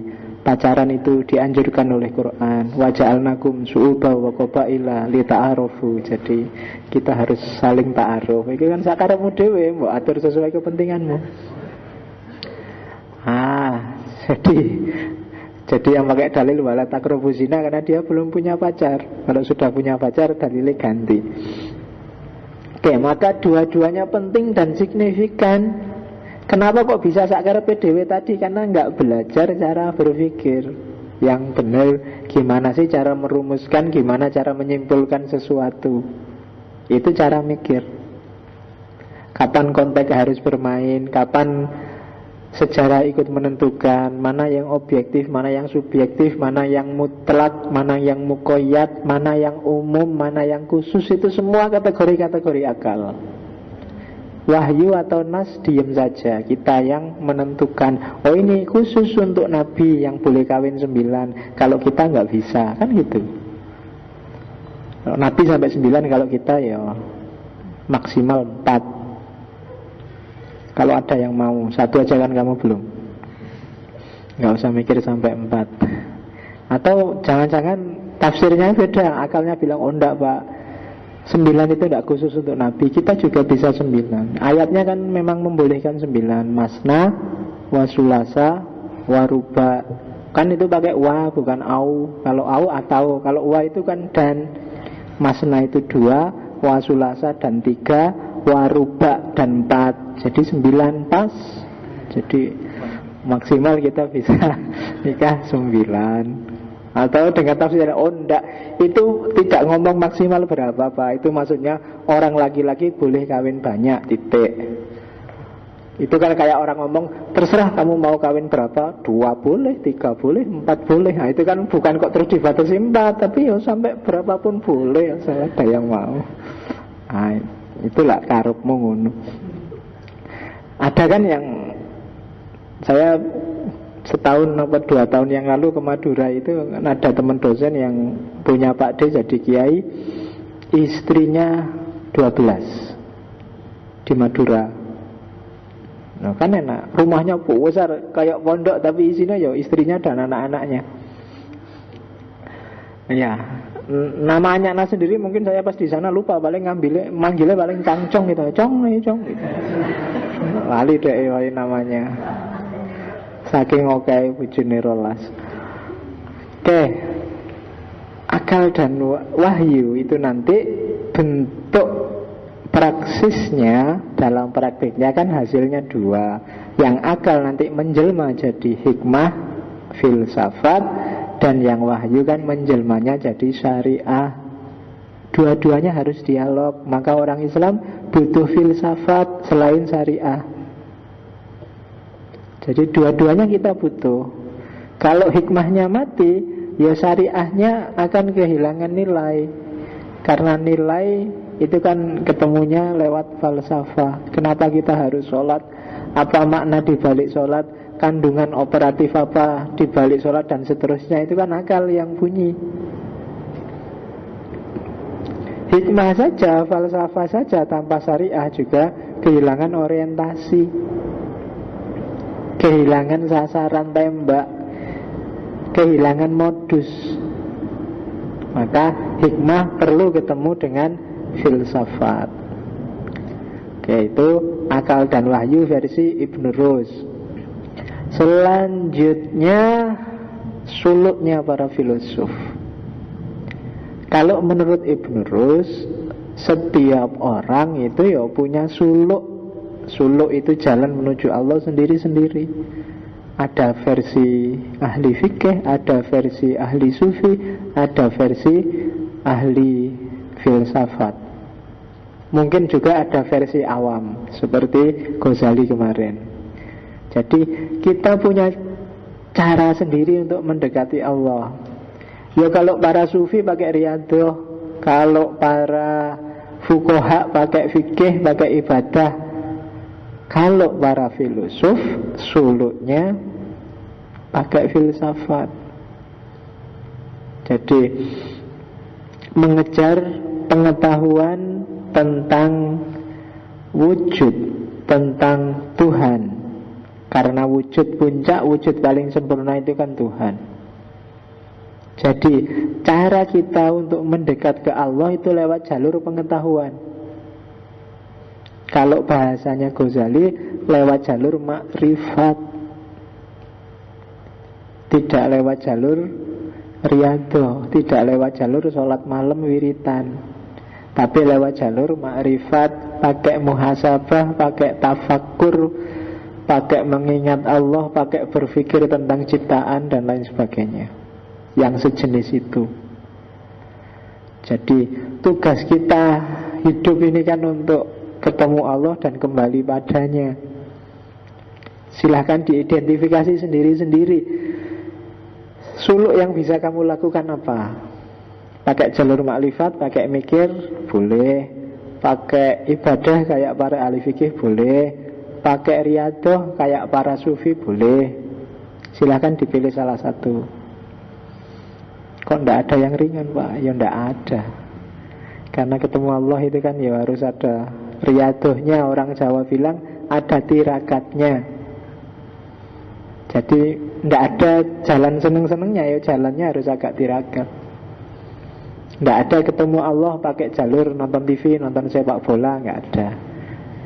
Dari sepak bola saya bisa ketemu Allah, nggak ada. Dari Facebookan, internetan, nggak bisa ketemu Allah. Nggak jalurnya. Bahwa kamu bisa diingatkan tentang Allah bisa, cuma ketemunya masih belum. Kamu lihat orang, saya itu Pak, lihat orang pakai rok mini langsung ingat Allah Pak, subhanallah, alhamdulillah. Itu berarti kan, ya ingat tapi kan tidak ketemu dia. Kamu cuma ingat aja dengan yang menciptakan itu, tapi kan tidak ketemu. Untuk bisa ketemu harus pakai suluk, jalan, pakai riyadhah, pakai ma'rifat, pakai fikih. Monggo yang kamu bisa apa? Mungkin kamu merasa, saya kalau riyadhah kayak sufi itu tidak kuat Pak. Saya kalau ibadah kayak para fuqaha itu Pak, minimal Pak, saya agak berat. Mikir, ya mungkin mikir Pak agak gampang, cuma ya males Pak baca-baca. Ya pelan-pelan, berarti kamu identifikasi dirimu mana yang lebih mudah untuk ketemu Allah. Lebih mudah ketemu wujud yang puncak, wujud yang sempurna. Semua agama sebenarnya arahnya nanti sama, ke situ semua. Hanya manifestasinya beda-beda, sesuai dengan gayanya masing-masing. Coba kamu tanya Hindu, Buddha, Kristen, semuanya kan pinginnya ketemu. Ada yang bilang masuk nirwana, ada yang bilang moksa, ada yang bilang sebenarnya ketemu dengan Tuhan. Kan intinya itu aja. Apakah ketemu hanya berhadapan atau ketemunya terus melebur jadi satu, itu beda-beda konsep. Tapi intinya sama. Kamu dituntut untuk berjalan menuju Dia. Harus ada suluk. Pengalaman puncak bisa beda-beda tafsir, tapi tidak ada yang beda tafsir bahwa setiap orang harus melakukan perjalanan, harus mengalami suluk. Kalau ternyata dengan filsafat kamu semakin jauh dari Allah. Minggu lalu, saya tidak tahu minggu kapan ada pertanyaan, kan banyak para filosof yang jadi ateis. Itu kalau Ibnu Rus menjawabnya satu di antara tiga. Kenapa kok setelah belajar filsafat kamu semakin jauh dari Allah? Yang pertama adalah mungkin memang kamu tidak bakat belajar filsafat, sehingga filsafatmu mentah, setengah-setengah, atau bermain di pinggiran. Atau yang kedua, mungkin kamu tidak mampu mengendalikan diri, tidak ngerti batas, sehingga mikirnya sakarepmu, tidak melihat tata cara mikir yang benar, batas-batas logika mana yang bisa dan mana yang tidak. Itu bikin kamu nabrak macam-macam, sehingga jadilah filsafat semakin menjauhkan kamu dari Allah. Atau yang ketiga, mungkin kamu gak punya pembimbing. Jadi kalau bagi Ibnu Rus nggak cuma sufi yang butuh mursyid, filsafat juga kamu butuh mursyid. Meskipun mungkin nggak pakai baiat ya nggak apa-apa. Tapi kalau memang ada yang nggak paham, tanyakan pada mereka yang kamu anggap ngerti. Jangan ditafsirkan sendiri. Apalagi yang hubungannya sama agama, sholat. Aku baca surat tidak paham-paham, baca Fatihah maksudnya apa sih? Ternyata tidak terlalu bermanfaat pakai bahasa Arab. Sholatnya mungkin kalau pakai bahasa Indonesia lebih manfaat ya. lebih bisa. Terus kamu sholat pakai bahasa Indonesia. Nah itu kan karena nggak ada mursyidnya, nggak ada petunjuknya. Sudah benar dia mau mikir, cuma nggak ada yang ngasih petunjuk. Terus kamu sebut dia sesat. Ya nggak apa-apa, wong dia memang sesat. Tapi jangan dimarah-marahin, jangan dipisu-pisui. Ayo diluruskan. Kan itu aja persoalannya. Jadi karena nggak ada mursyid, carilah orang yang ngerti di bidangnya. Atau kamu kuat tapi kamu tidak bisa mengendalikan diri. Sak kuwarepmu dhewe mikir, sak-sake kamu menyimpulkan sesuai seleramu, sesuai moodmu, sesuai kepentinganmu, tanpa lihat batas. Kamu keliru gak cara menyimpulkan, kamu gak peduli, pokoknya mikir. Menurut saya Pak, ujian nyontek itu menjalankan perintah Allah Pak. Misalnya gue, karena ketika saya nyontek, nilai saya bagus Pak. Ketika nilai saya bagus, berarti saya lulusnya cepat. Kalau saya lulusnya cepat, orang tua saya kan jadi ringan biayai saya Pak. Berarti nyontek termasuk bagian dari birrul walidain. Dan birrul walidain itu ada ayatnya loh Pak. Ya. Jadi kalau saya nyontek, jangan disalahkan Pak itu. Itu kan pikiranmu kan, kamu ngarang dewe ditawak-tawaknya sampai ke sana. Itu jenis kedua. Gitu. Menurut saya Allah itu tidak ada Pak. Mana ada Allah, wong saya kayak gini. Halo sekarang saya mau ngangkat tangan, Allah bisa nggak? Saya nggak jadi ngangkat tangan. Loh nggak bisa, ini menurut saya. Nah karena pikiranmu kan. Nah, kamu tidak ngerti batas-batas, nggak ngerti kapan harus maju, kapan harus mundur, frame berpikirnya seperti apa dan seterusnya. Atau yang pertama, kamu memang tidak bakat belajar filsafat. Sudah baca buku banyak, jungkir balik ya, gak paham-paham, cuma judek. Beli buku filsafat dibaca 2 lembar semua untuk tidak jelas karpe. Itu mungkin jenis pertama. Ini bukan saya loh ya, Ibnu Rus.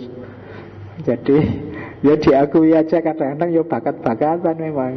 Kamu nonton sepak bola sampai jam 3 subuh juga melek, tapi begitu mau coba buku filsafat setengah halaman sudah muter nggak karu-karuan. Ah itu mungkin berarti tidak bakat, lebih bakat bal-balan.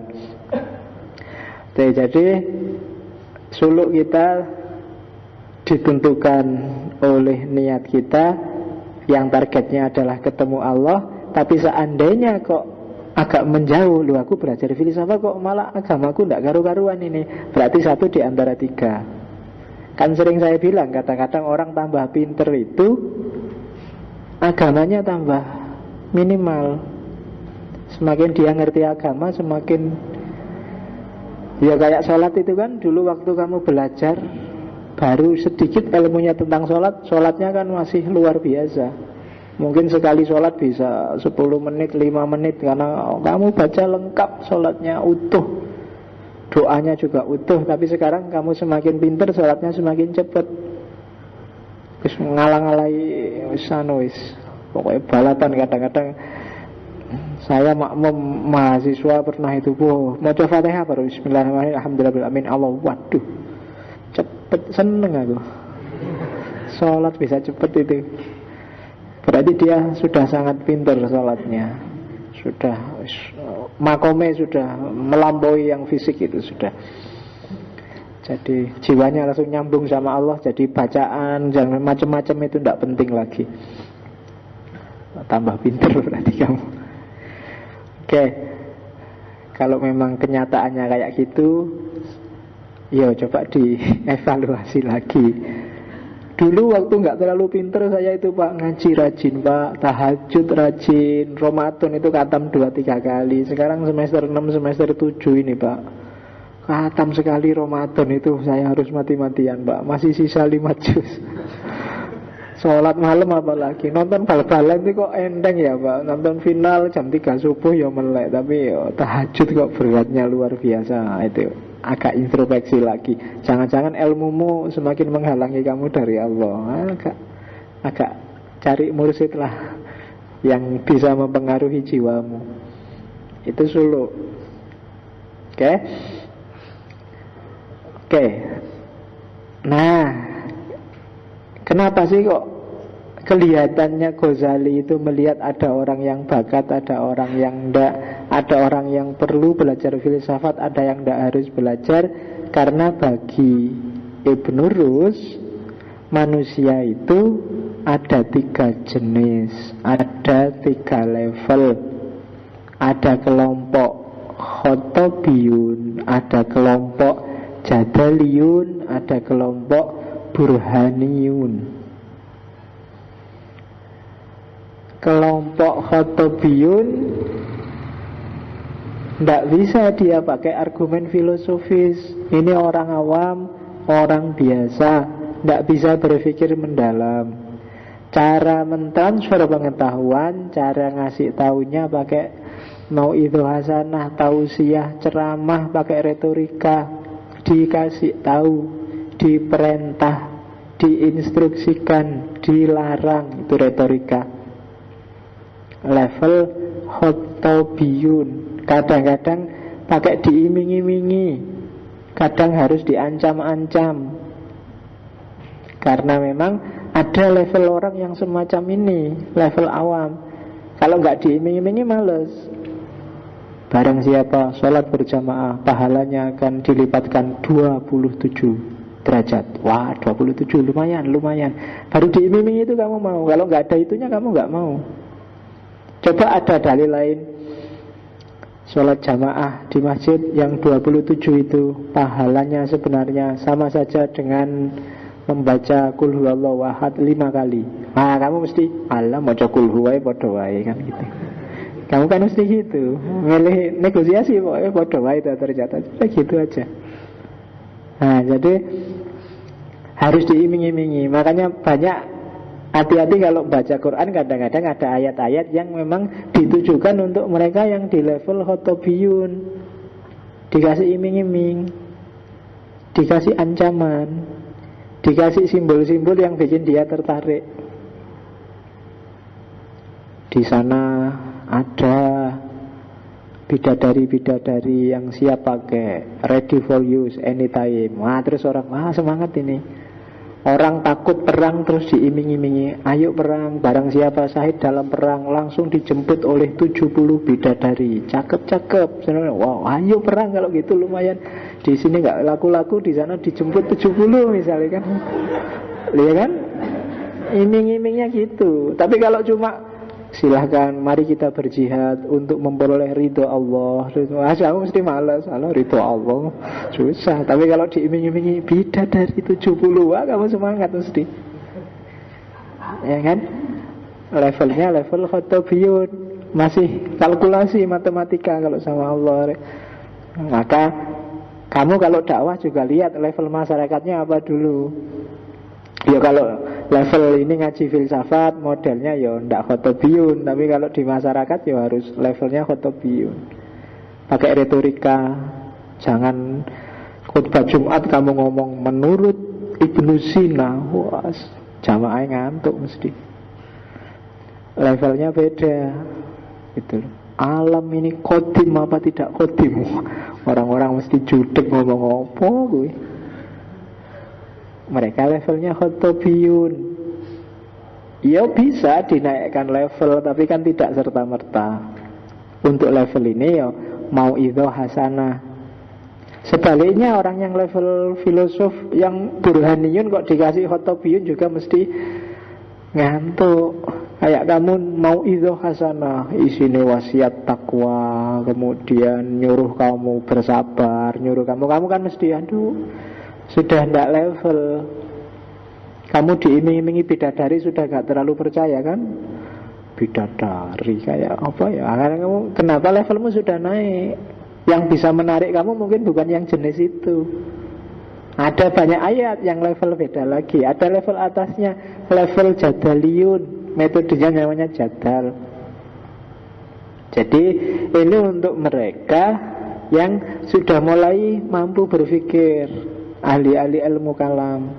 Mereka baru yakin kalau sudah dijawab, diajak debat, ditunjukkan. Nah, modelnya tanya jawab, dialog. Itu level jadaliyun. Kenapa begini, kenapa begitu? Nah, itu terus dijawab. Terus ada perdebatan, itu level jadaliyun. Jadi kalau orang awam cukup dikasih mau itu hasanah. Kalau orang jadal itu harus ada sesi tanya jawabnya. Kalau nggak ada dia nggak percaya. Itu level jadaliyun, ahli ilmu kalam. Ada orang di level tinggi, level ketiga, yaitu level burhaniyun, metode burhan, metode demonstratif. Jadi disuruh mendayagunakan sendiri akalnya untuk mengejar makna.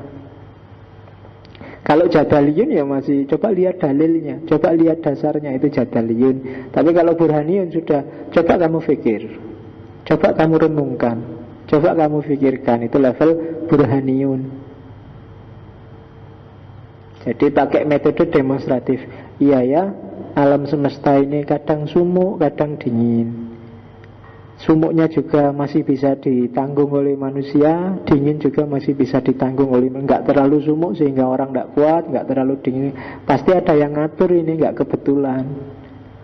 Nah, yang ngatur pasti juga bukan manusia, karena manusia nggak bisa ngatur cuaca. Oh, berarti ada Tuhan. Nah, itu burhaniyun namanya, metode berpikir. Pasti besok memang ada surga dan neraka itu. Kalau nggak ada, orang tidak mungkin dituntut untuk berbuat baik.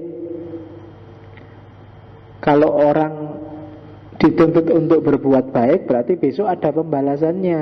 Dan nggak mungkin pembalasannya di dunia ini, karena banyak orang yang berbuat baik tapi hidupnya susah terus sampai mati. Oh, berarti pasti besok setelah mati ada pembalasannya. Nah, ini namanya burhan, ahlul hikmah. Metodenya namanya demonstratif. Level ketiga, para filosof mendayagunakan akalnya. Oke. Terus karena kita ada di filsafat, sekarang metode burhan sekarang. Burhan itu pembuktian, nanti diadopsi oleh Jabiri jadi salah satu cara berpikir nalar Arab, nalar Islam, namanya burhani, metode demonstratif yang hari ini mati di dunia Islam. Di dunia Islam itu yang hidup dua, bayan sama irfan. Bayan itu kan makna harafiahnya menjelaskan. Kalau burhan itu makna harafiahnya membuktikan, pembuktian. Kalau irfan itu mengetahui dari dalam, cara berpikir. Ketika burhan mati, maka umat Islam kehilangan rasionalitas. Kalau irfan yang mati, umat Islam kehilangan nurani, kehilangan kepekaan intuitif. Kalau bayan mati, umat Islam kehilangan dasar-dasar tekstual, dasar-dasar keagamaan. Tiga-tiganya penting.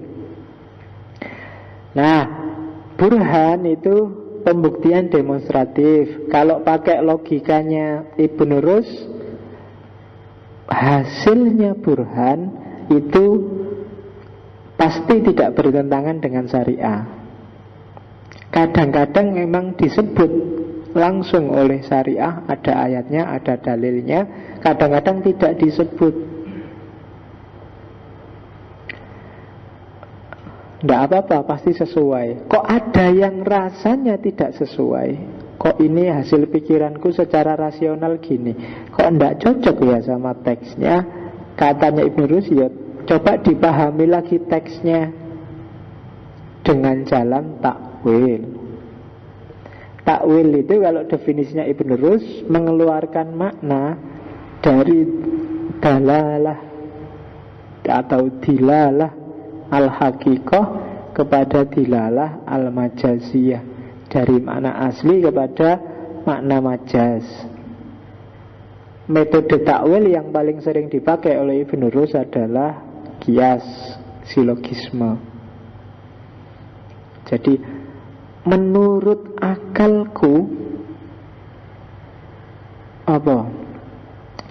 Nyabu itu tidak boleh sih haram, tapi tak cari ayat, tidak ketemu-ketemu tentang nyabu. Nah, sebenarnya pasti ada, cuma nggak disebut. Caranya apa? Pakai takwil, pakai kias. Jadi untuk mencari haramnya nyabu, Pakai kias, mungkin ada fenomena yang sama yang disebut Quran yang mirip kayak sabu. Mungkin ketemunya terus homer. Nah itu namanya takwil. Menurut akal sehatku, goyang dangdut yang nggak pakai baju, hanya pakai celana pendek, hanya nggak boleh itu. Tapi tak cari-cari dalil di Quran kok nggak ada ya bahwasanya dangdut yang pakai goyang itu nggak boleh. Itu reneng ayat tentang dangdut. Tapi pasti ada. Pakailah takwil. Menurut akal sehatku, kampanye capres yang black campaign itu harusnya haram itu. Tapi tak cari dalilnya nggak ketemu-ketemu. Sesungguhnya black campaign dimurkai oleh Allah, nggak ada. Pasti ada. Pakai takwil, pakai kias. Jadi hasilnya akal itu pasti nggak tabrakan kok. Ada yang disebut langsung, ada yang tidak disebut. Kalau tidak disebut bisa kamu gali dengan jalan takwil. Nah, itu Ibn Rus. Terus syarat takwil nanti kamu belajar usul fikih aja, nggak perlu tak jelasin satu-satu. Waktunya sudah 9:30. Dalil pembuktian Tuhan ini agak ada yang mirip kayak Ibnu Tufel kemarin, namanya dalil inayah. Pembuktian Tuhan itu gampang. Lihatlah betapa pasnya alam semesta ini untuk dihuni oleh manusia. Dah itu aja, itu namanya dalil inayah. Bumi ini bulat, tapi diatur oleh Allah ada daya namanya gravitasi. Sehingga kita bisa duduk nyaman, kita bisa nongkrong, minum, bisa enak. Gravitasinya itu pas, nggak terlalu besar, dayanya juga nggak terlalu kecil. Kalau terlalu kecil mungkin kita kalau loncat jatuhnya lama, bejuing gitu jatuhnya lama. Tapi kan pas sudah, antara naiknya sama jatuhnya itu pas. Kalau terlalu kuat, kamu loncat nggak kuat, kamu capek kalau jalan, ngangkat kaki aja beratnya luar biasa. Kayak gravitasinya terlalu kuat. Ternyata pas. Kita duduk juga pas, jalan juga enak, jadi pas. Nggak mungkin kayak gitu kebetulan. Panjang tanganmu diatur juga pas. Coba terlalu panjang juga nggak enak. Terlalu pendek juga nggak enak. Pas. Untuk mau bikin apa-apa juga pas. Siku juga pas di tengah. Coba di sini susah kamu kalau mau sholat takbir, sisanya banyak tanganmu. Iya kan? Jadi enak. Konstruksinya itu enak. Wajah di sini, pantat di sini. Coba ketuker, susah kamu. Nggak bayangkan ya. Kalau ketuker susah. Kalau ke kamar mandi kamu agak berat itu. Kalau ciuman belakang sama belakang akhirnya. Nggak, Allah ngaturnya pas, indah. Itu namanya dalil inayah. Kok pas kabeh itu berarti nggak kebetulan. Kebetulan itu pasnya hanya 1-2. Ini mulai suhunya, situasinya, kondisinya pas. Berarti pasti ada yang ngatur. Yang ngatur ya Tuhan lah, siapa lagi. Nggak mungkin manusia, karena manusia kekuasaannya nggak ada yang sebesar itu. Itu namanya dalilul inayah.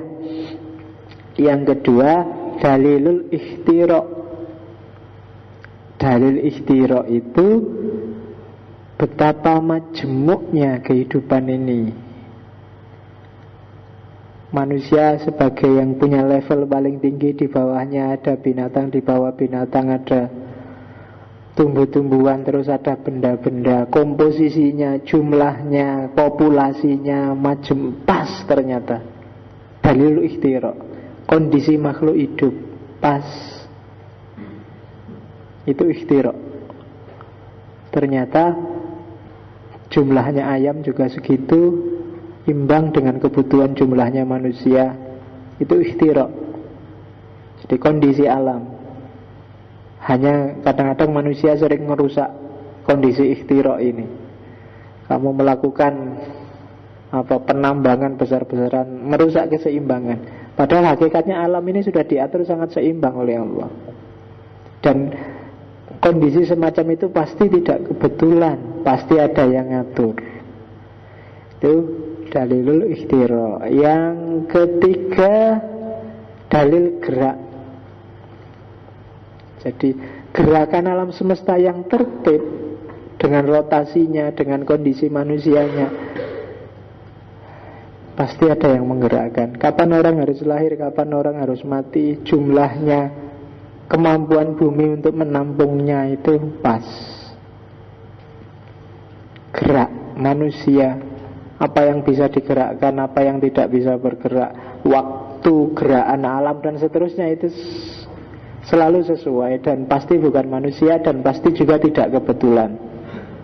Jadi inayah, ikhtiraq, gerak adalah bukti bahwa Allah pasti intervensi dalam hidup ini dan hidup ini pasti ada Tuhan. Itu yang dipakai oleh Ibn Rus, menyempurnakan argumen-argumen sebelumnya. Oke, yang paling terkenal dari Ibn Rus adalah debatnya dengan Ghazali. Jadi ada 3 hal yang dibantah oleh Ghazali dari para filosof, yang menurut Ghazali 3 hal inilah yang bikin para filosof kafir. Katanya Ibn Rus, Ghazali salah paham dengan para filosof. Tidak seperti itu yang dimaui oleh para filosof. Yang pertama, kodimnya alam. Menurut pembacaannya Ghazali, para filosof telah kafir karena bilang alam itu kodim. Katanya Ghazali, katanya Ibn Rus,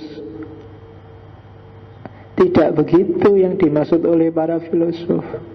Kalau logikanya Ghazali kan, kalau alam itu kodim, berarti dia kodim menyaingi Allah. Yang harus kodim kan cuma Allah. Nah, katanya Ibn Rus, bukan begitu. Maksudnya para filosof kodim itu kodim dari segi zat, tidak dari segi kodim dari segi waktu, bukan dari segi zat. Kenapa? Karena yang namanya waktu, kodim itu kan kita memahaminya, kodim itu kan tentang waktu.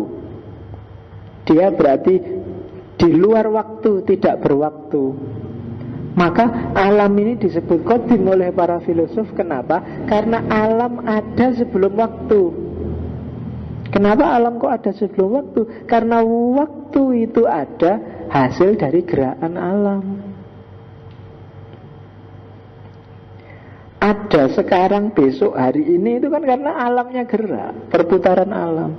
Ada waktu itu ketika ada alam semesta. Berarti alam semesta ini harus ada sebelum waktu. Dan ada sebelum waktu itu kan disebut kodim. Itu argumen pertama. Terus alam ini diciptakan dari sesuatu sebelumnya. Dan terus kalau bagi enggak bisa, alam ini ya ada tanpa ada bahannya.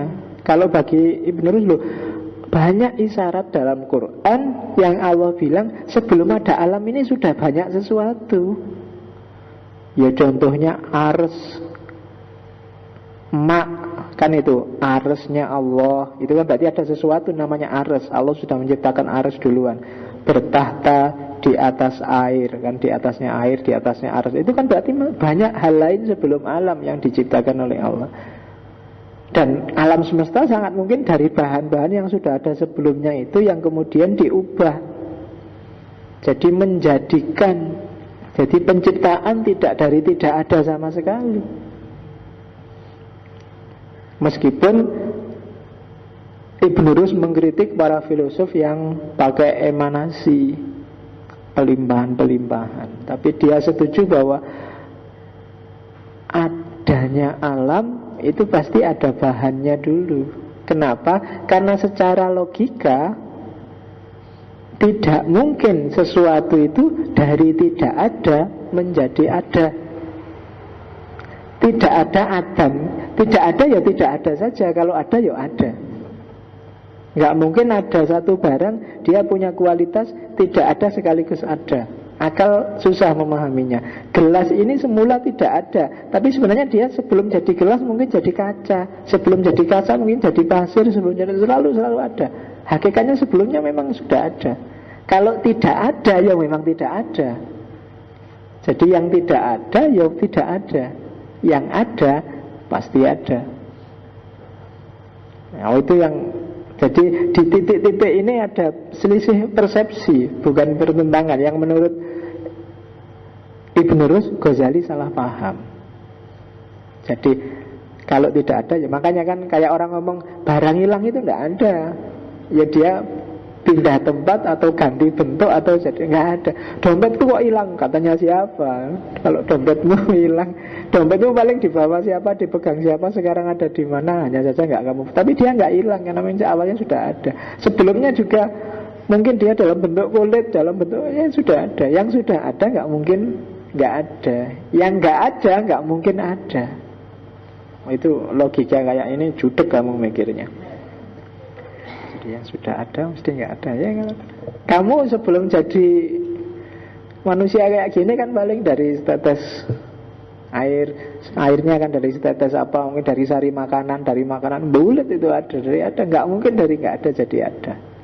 Yang nggak ada pasti nggak ada, yang ada nggak mungkin terus jadi tidak ada. Dengan pakai logika ini terus para filosof bilang ya alam pasti ada bahannya, tidak kayak sulapan.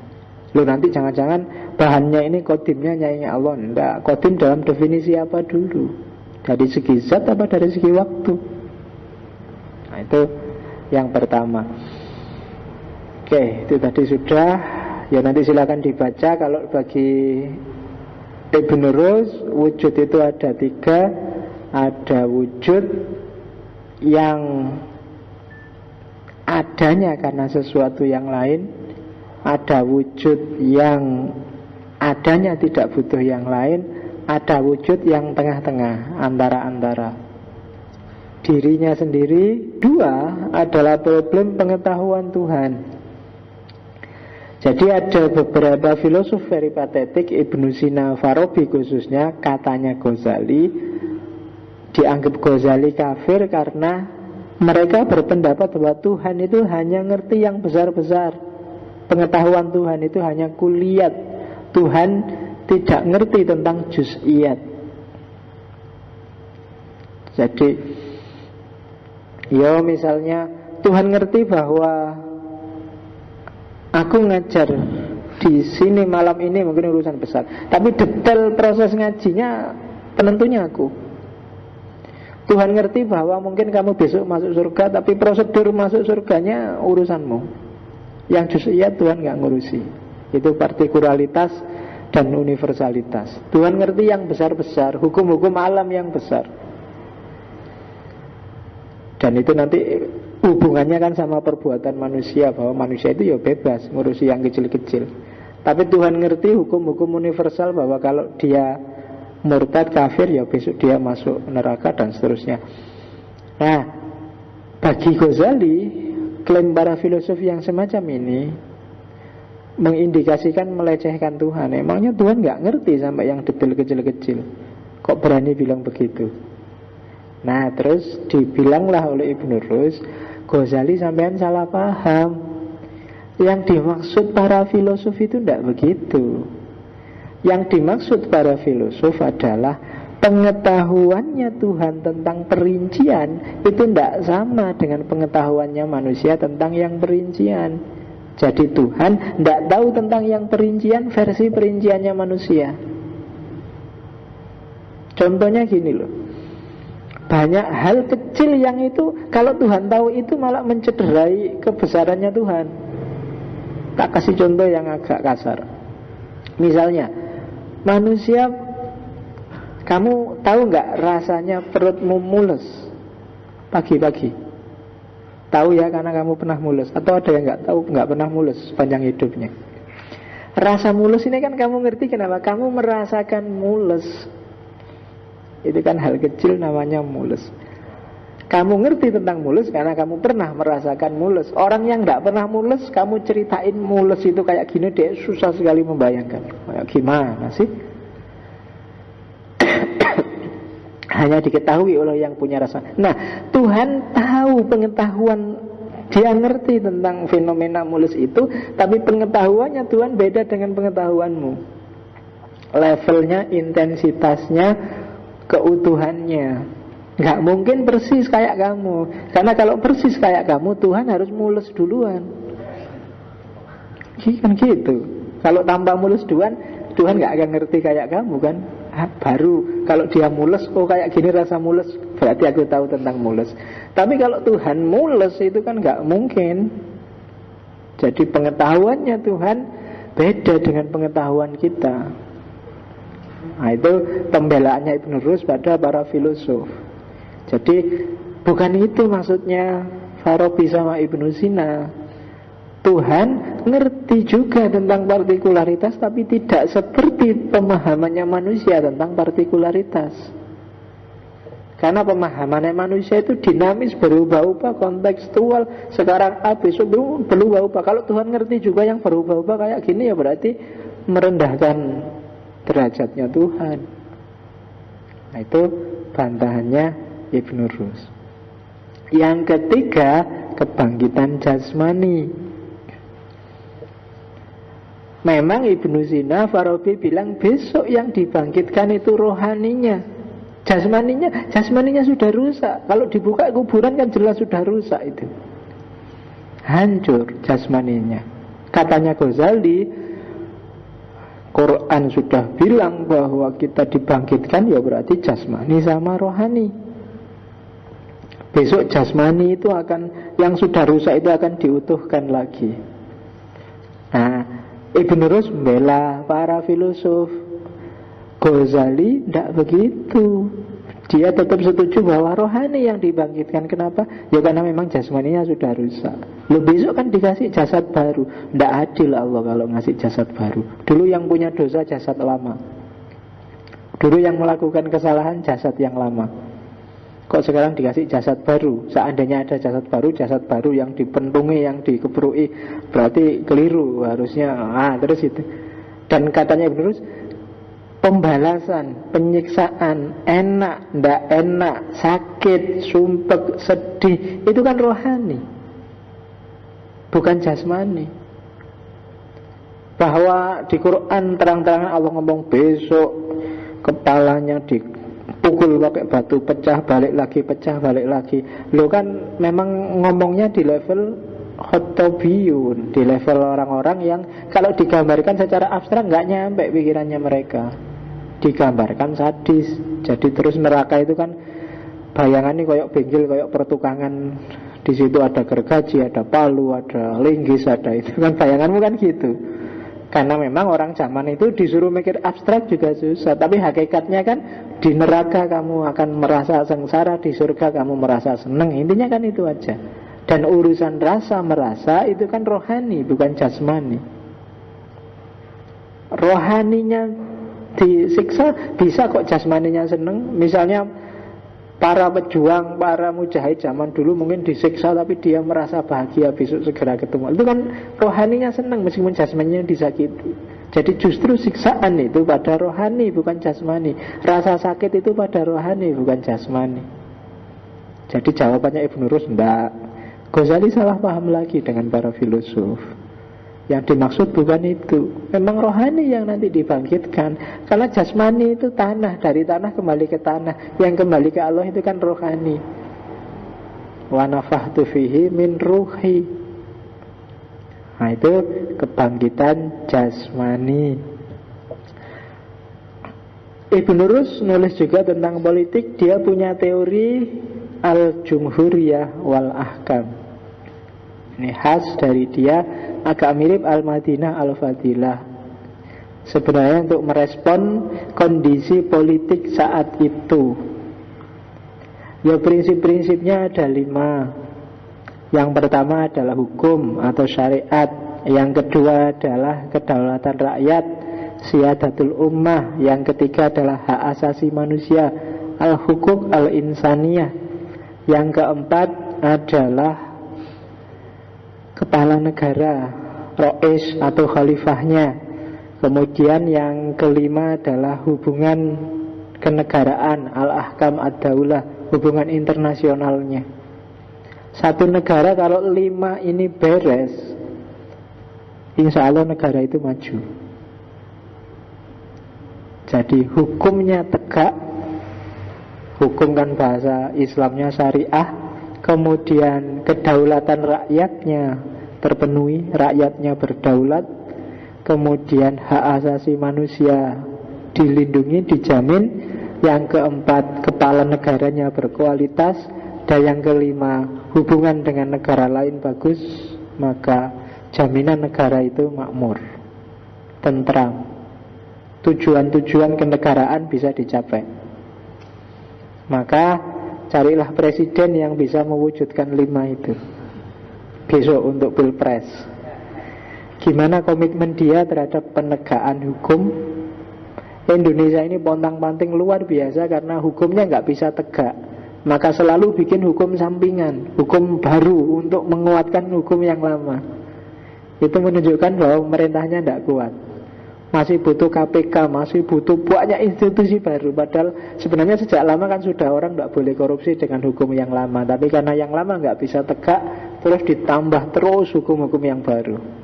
Kedaulatan rakyat, ini urusannya perwakilan, DPR-nya harus bagus, menyuarakan kepentingan rakyat, hak asasi manusia, sejauh mana orang dilindungi, pendidikan, kesehatan, dan lain sebagainya. Kepala negaranya yang berkualitas, silahkan kamu milih sendiri. Dan hukum internasional, sama tetangganya jangan gegeran. Orang Indonesia itu kan senengannya ngono, sama Malaysia lirik-lirikan, sama Singapura sikut-sikutan. Nggak tentrem mulutmu kalau gitu. Harus kerjasama. Bahwa kadang-kadang ada konflik, iya, tapi jangan kemerungsung, jangan ngamuan. Harus, karena punya tetangga tentram itu enak, punya tetangga banyak yang tidak gegeran itu enak. Karena kalau tetangga dekatnya sendiri jadi musuh, itu ya alamat kita tidak akan tentram. Lanjutin lagi. Ada konsep dari Ibn Rus namanya penguasa egois, namanya wahdaniyah at-tasallus, kekuasaan yang egois. Kekuasaan yang egois itu kekuasaan yang dijalankan oleh seorang pemimpin yang zalim.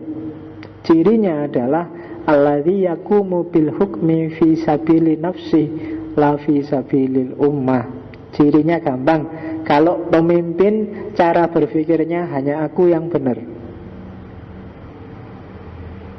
sesuai versinya dia, maka yang terjadi adalah wahdaniyah at-tasallus. Pemimpinnya egois, memonopoli kebaikan dan kebenaran, seolah-olah dia yang paling benar, nggak dengar pertimbangannya orang lain. Nah, itu teori politiknya Ibn Rus. Sampai hari ini kita sudah kenal teori politik dari Al-Farabi, kemudian Ibnu Bajjah, dan hari ini Ibn Rus.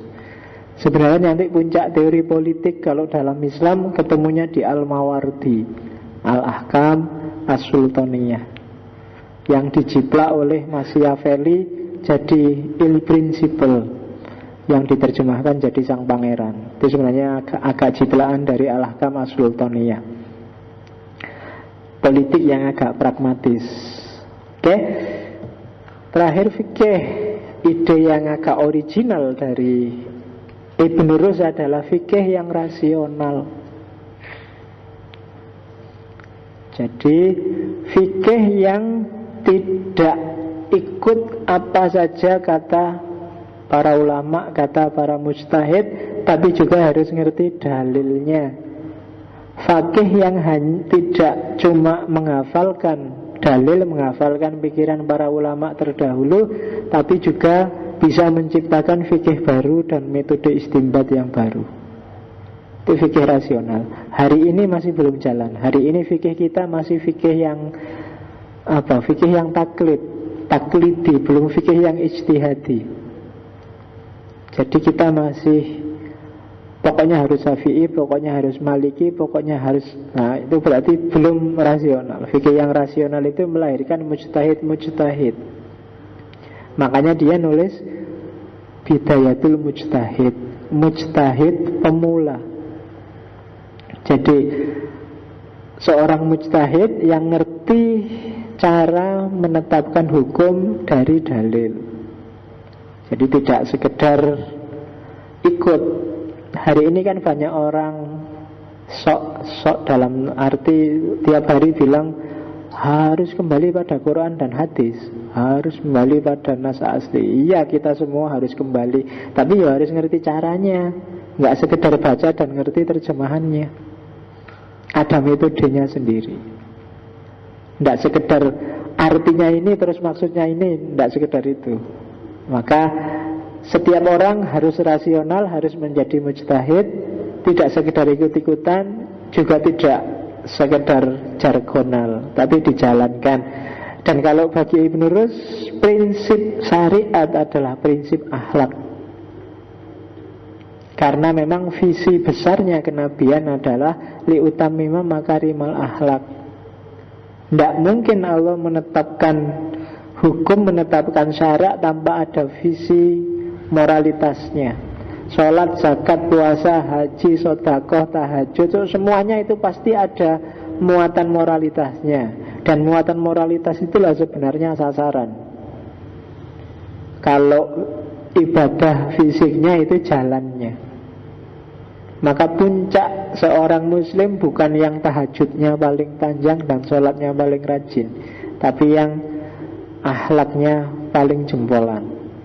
Makanya Aisyah, para sahabat kalau menggambarkan Nabi kan bukan kok Nabi adalah orang yang sholatnya paling rajin, Nabi yang ibadahnya, tapi orang yang akhlaknya adalah Al-Quran. Selalu akhlak yang disasar, karena memang tujuannya syariat itu akhlak. Tidak ada gunanya syariah ibadahmu luar biasa, teologimu, akidahmu luar biasa, tapi akhlaknya rusak, tiap hari nyakitin orang lain, nyusahin orang lain. Dengan senjata akhlak lah nanti Islam jadi rahmatan lil alamin. Tidak bisa pakai senjata yang lain.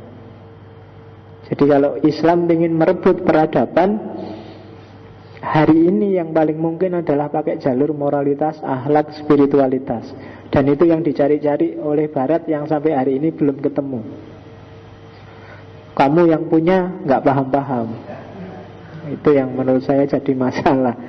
Padahal Barat nyari sampai judek sampai hari ini nggak ketemu-ketemu, masih bingung dia. Dari posmo pindah ke postmodern, poststruktural, posthermeneutik, masih belum ketemu kebenaran.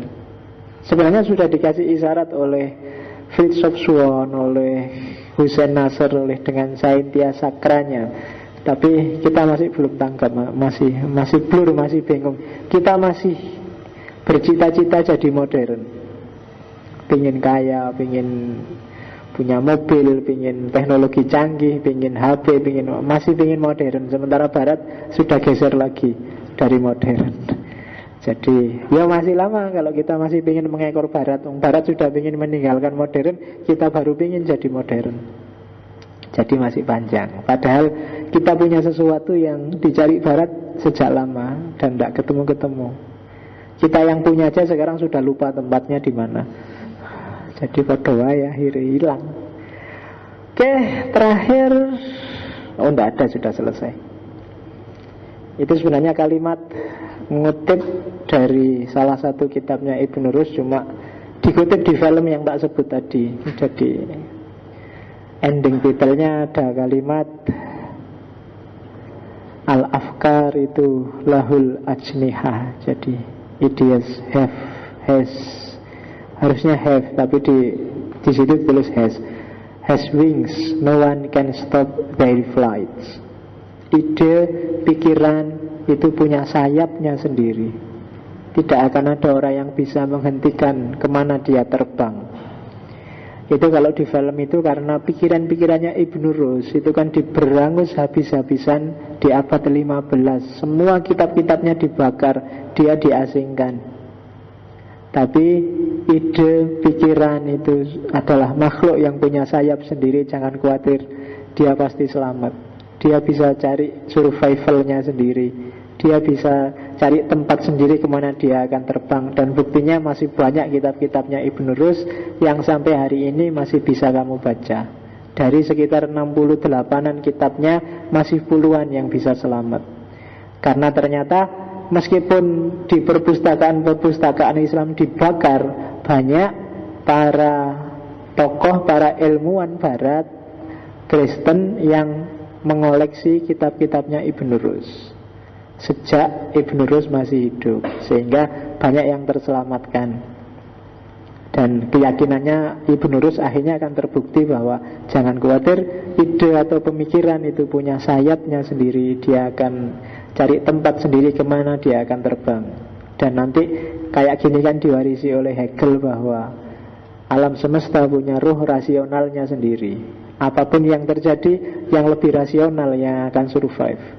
Bahwa hari ini banyak hal yang gak rasional terjadi, jangan takut, jangan gelisah. Yang lebih rasional yang akan selamat sampai besok-besok bertahan. Yang tidak rasional lama-lama akan hilang dan tidak diakui orang. Itu Hegel. Inspirasinya dari sini sebenarnya. Oke, saya kira itu. Ada komen tentang Averroisme alirannya. Oke ya, sudah jam 10. Saya kira itu dulu. Minggu depan kita akan ketemu dengan salah satu lagi puncak pemikir ilmuwan Islam. Kita ketemu dengan Ibnu Khaldun. Harus saya masukkan mengingat peran besar yang dimainkan oleh Ibnu Khaldun dalam peradaban hari ini kita. Selain Ibn Rus, meskipun filsafat peripatetik berakhir di Ibn Rus. Setelah Ibn Khaldun, kalau masih ada sesi, nanti tak kasih film tadi aja, film tentang Ibn Rus, Al-Masir, Destiny.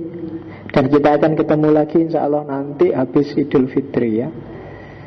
Mungkin kembali lagi ke barat sebentar. Terus kalau kembali ke Islam berarti kita masuk ke era tasawuf falsafi, era filsafat iluminasi. Bayangan saya kalau masuk iluminasi nanti kita akan paling tidak ketemu 3 orang. Yang pertama Al-Halaj, yang kedua Suhrawardi, dan yang ketiga Mullah Sadra. Harusnya Ibnu Arabi saya masukkan juga, cuma masih tak pikir-pikir karena kalian sudah ngaji Tarjumanul Aswaq. Harusnya masuk. Sebenarnya ada 2 yang tak pertimbangkan masuk, Ibnu Arabi sama Rumi. Tapi nanti tak tunggu dulu di Tarjumanul Aswaq sama ngaji Rumi. Kalian sudah dapat apa? Kalau sudah dapat pemikiran-pemikiran ya saya kira tidak usah dibahas lagi daripada ngulang. Jadi kita akan ngomong Mullah Sadra, Suhrawardi, dan sesepuhnya Al-Halaj. Oke, saya kira itu. Semoga ada hikmah dan syariah yang bisa diambil. Wallahul muwafiq, wallahu a'lam bishawab. Wassalamualaikum warahmatullahi wabarakatuh.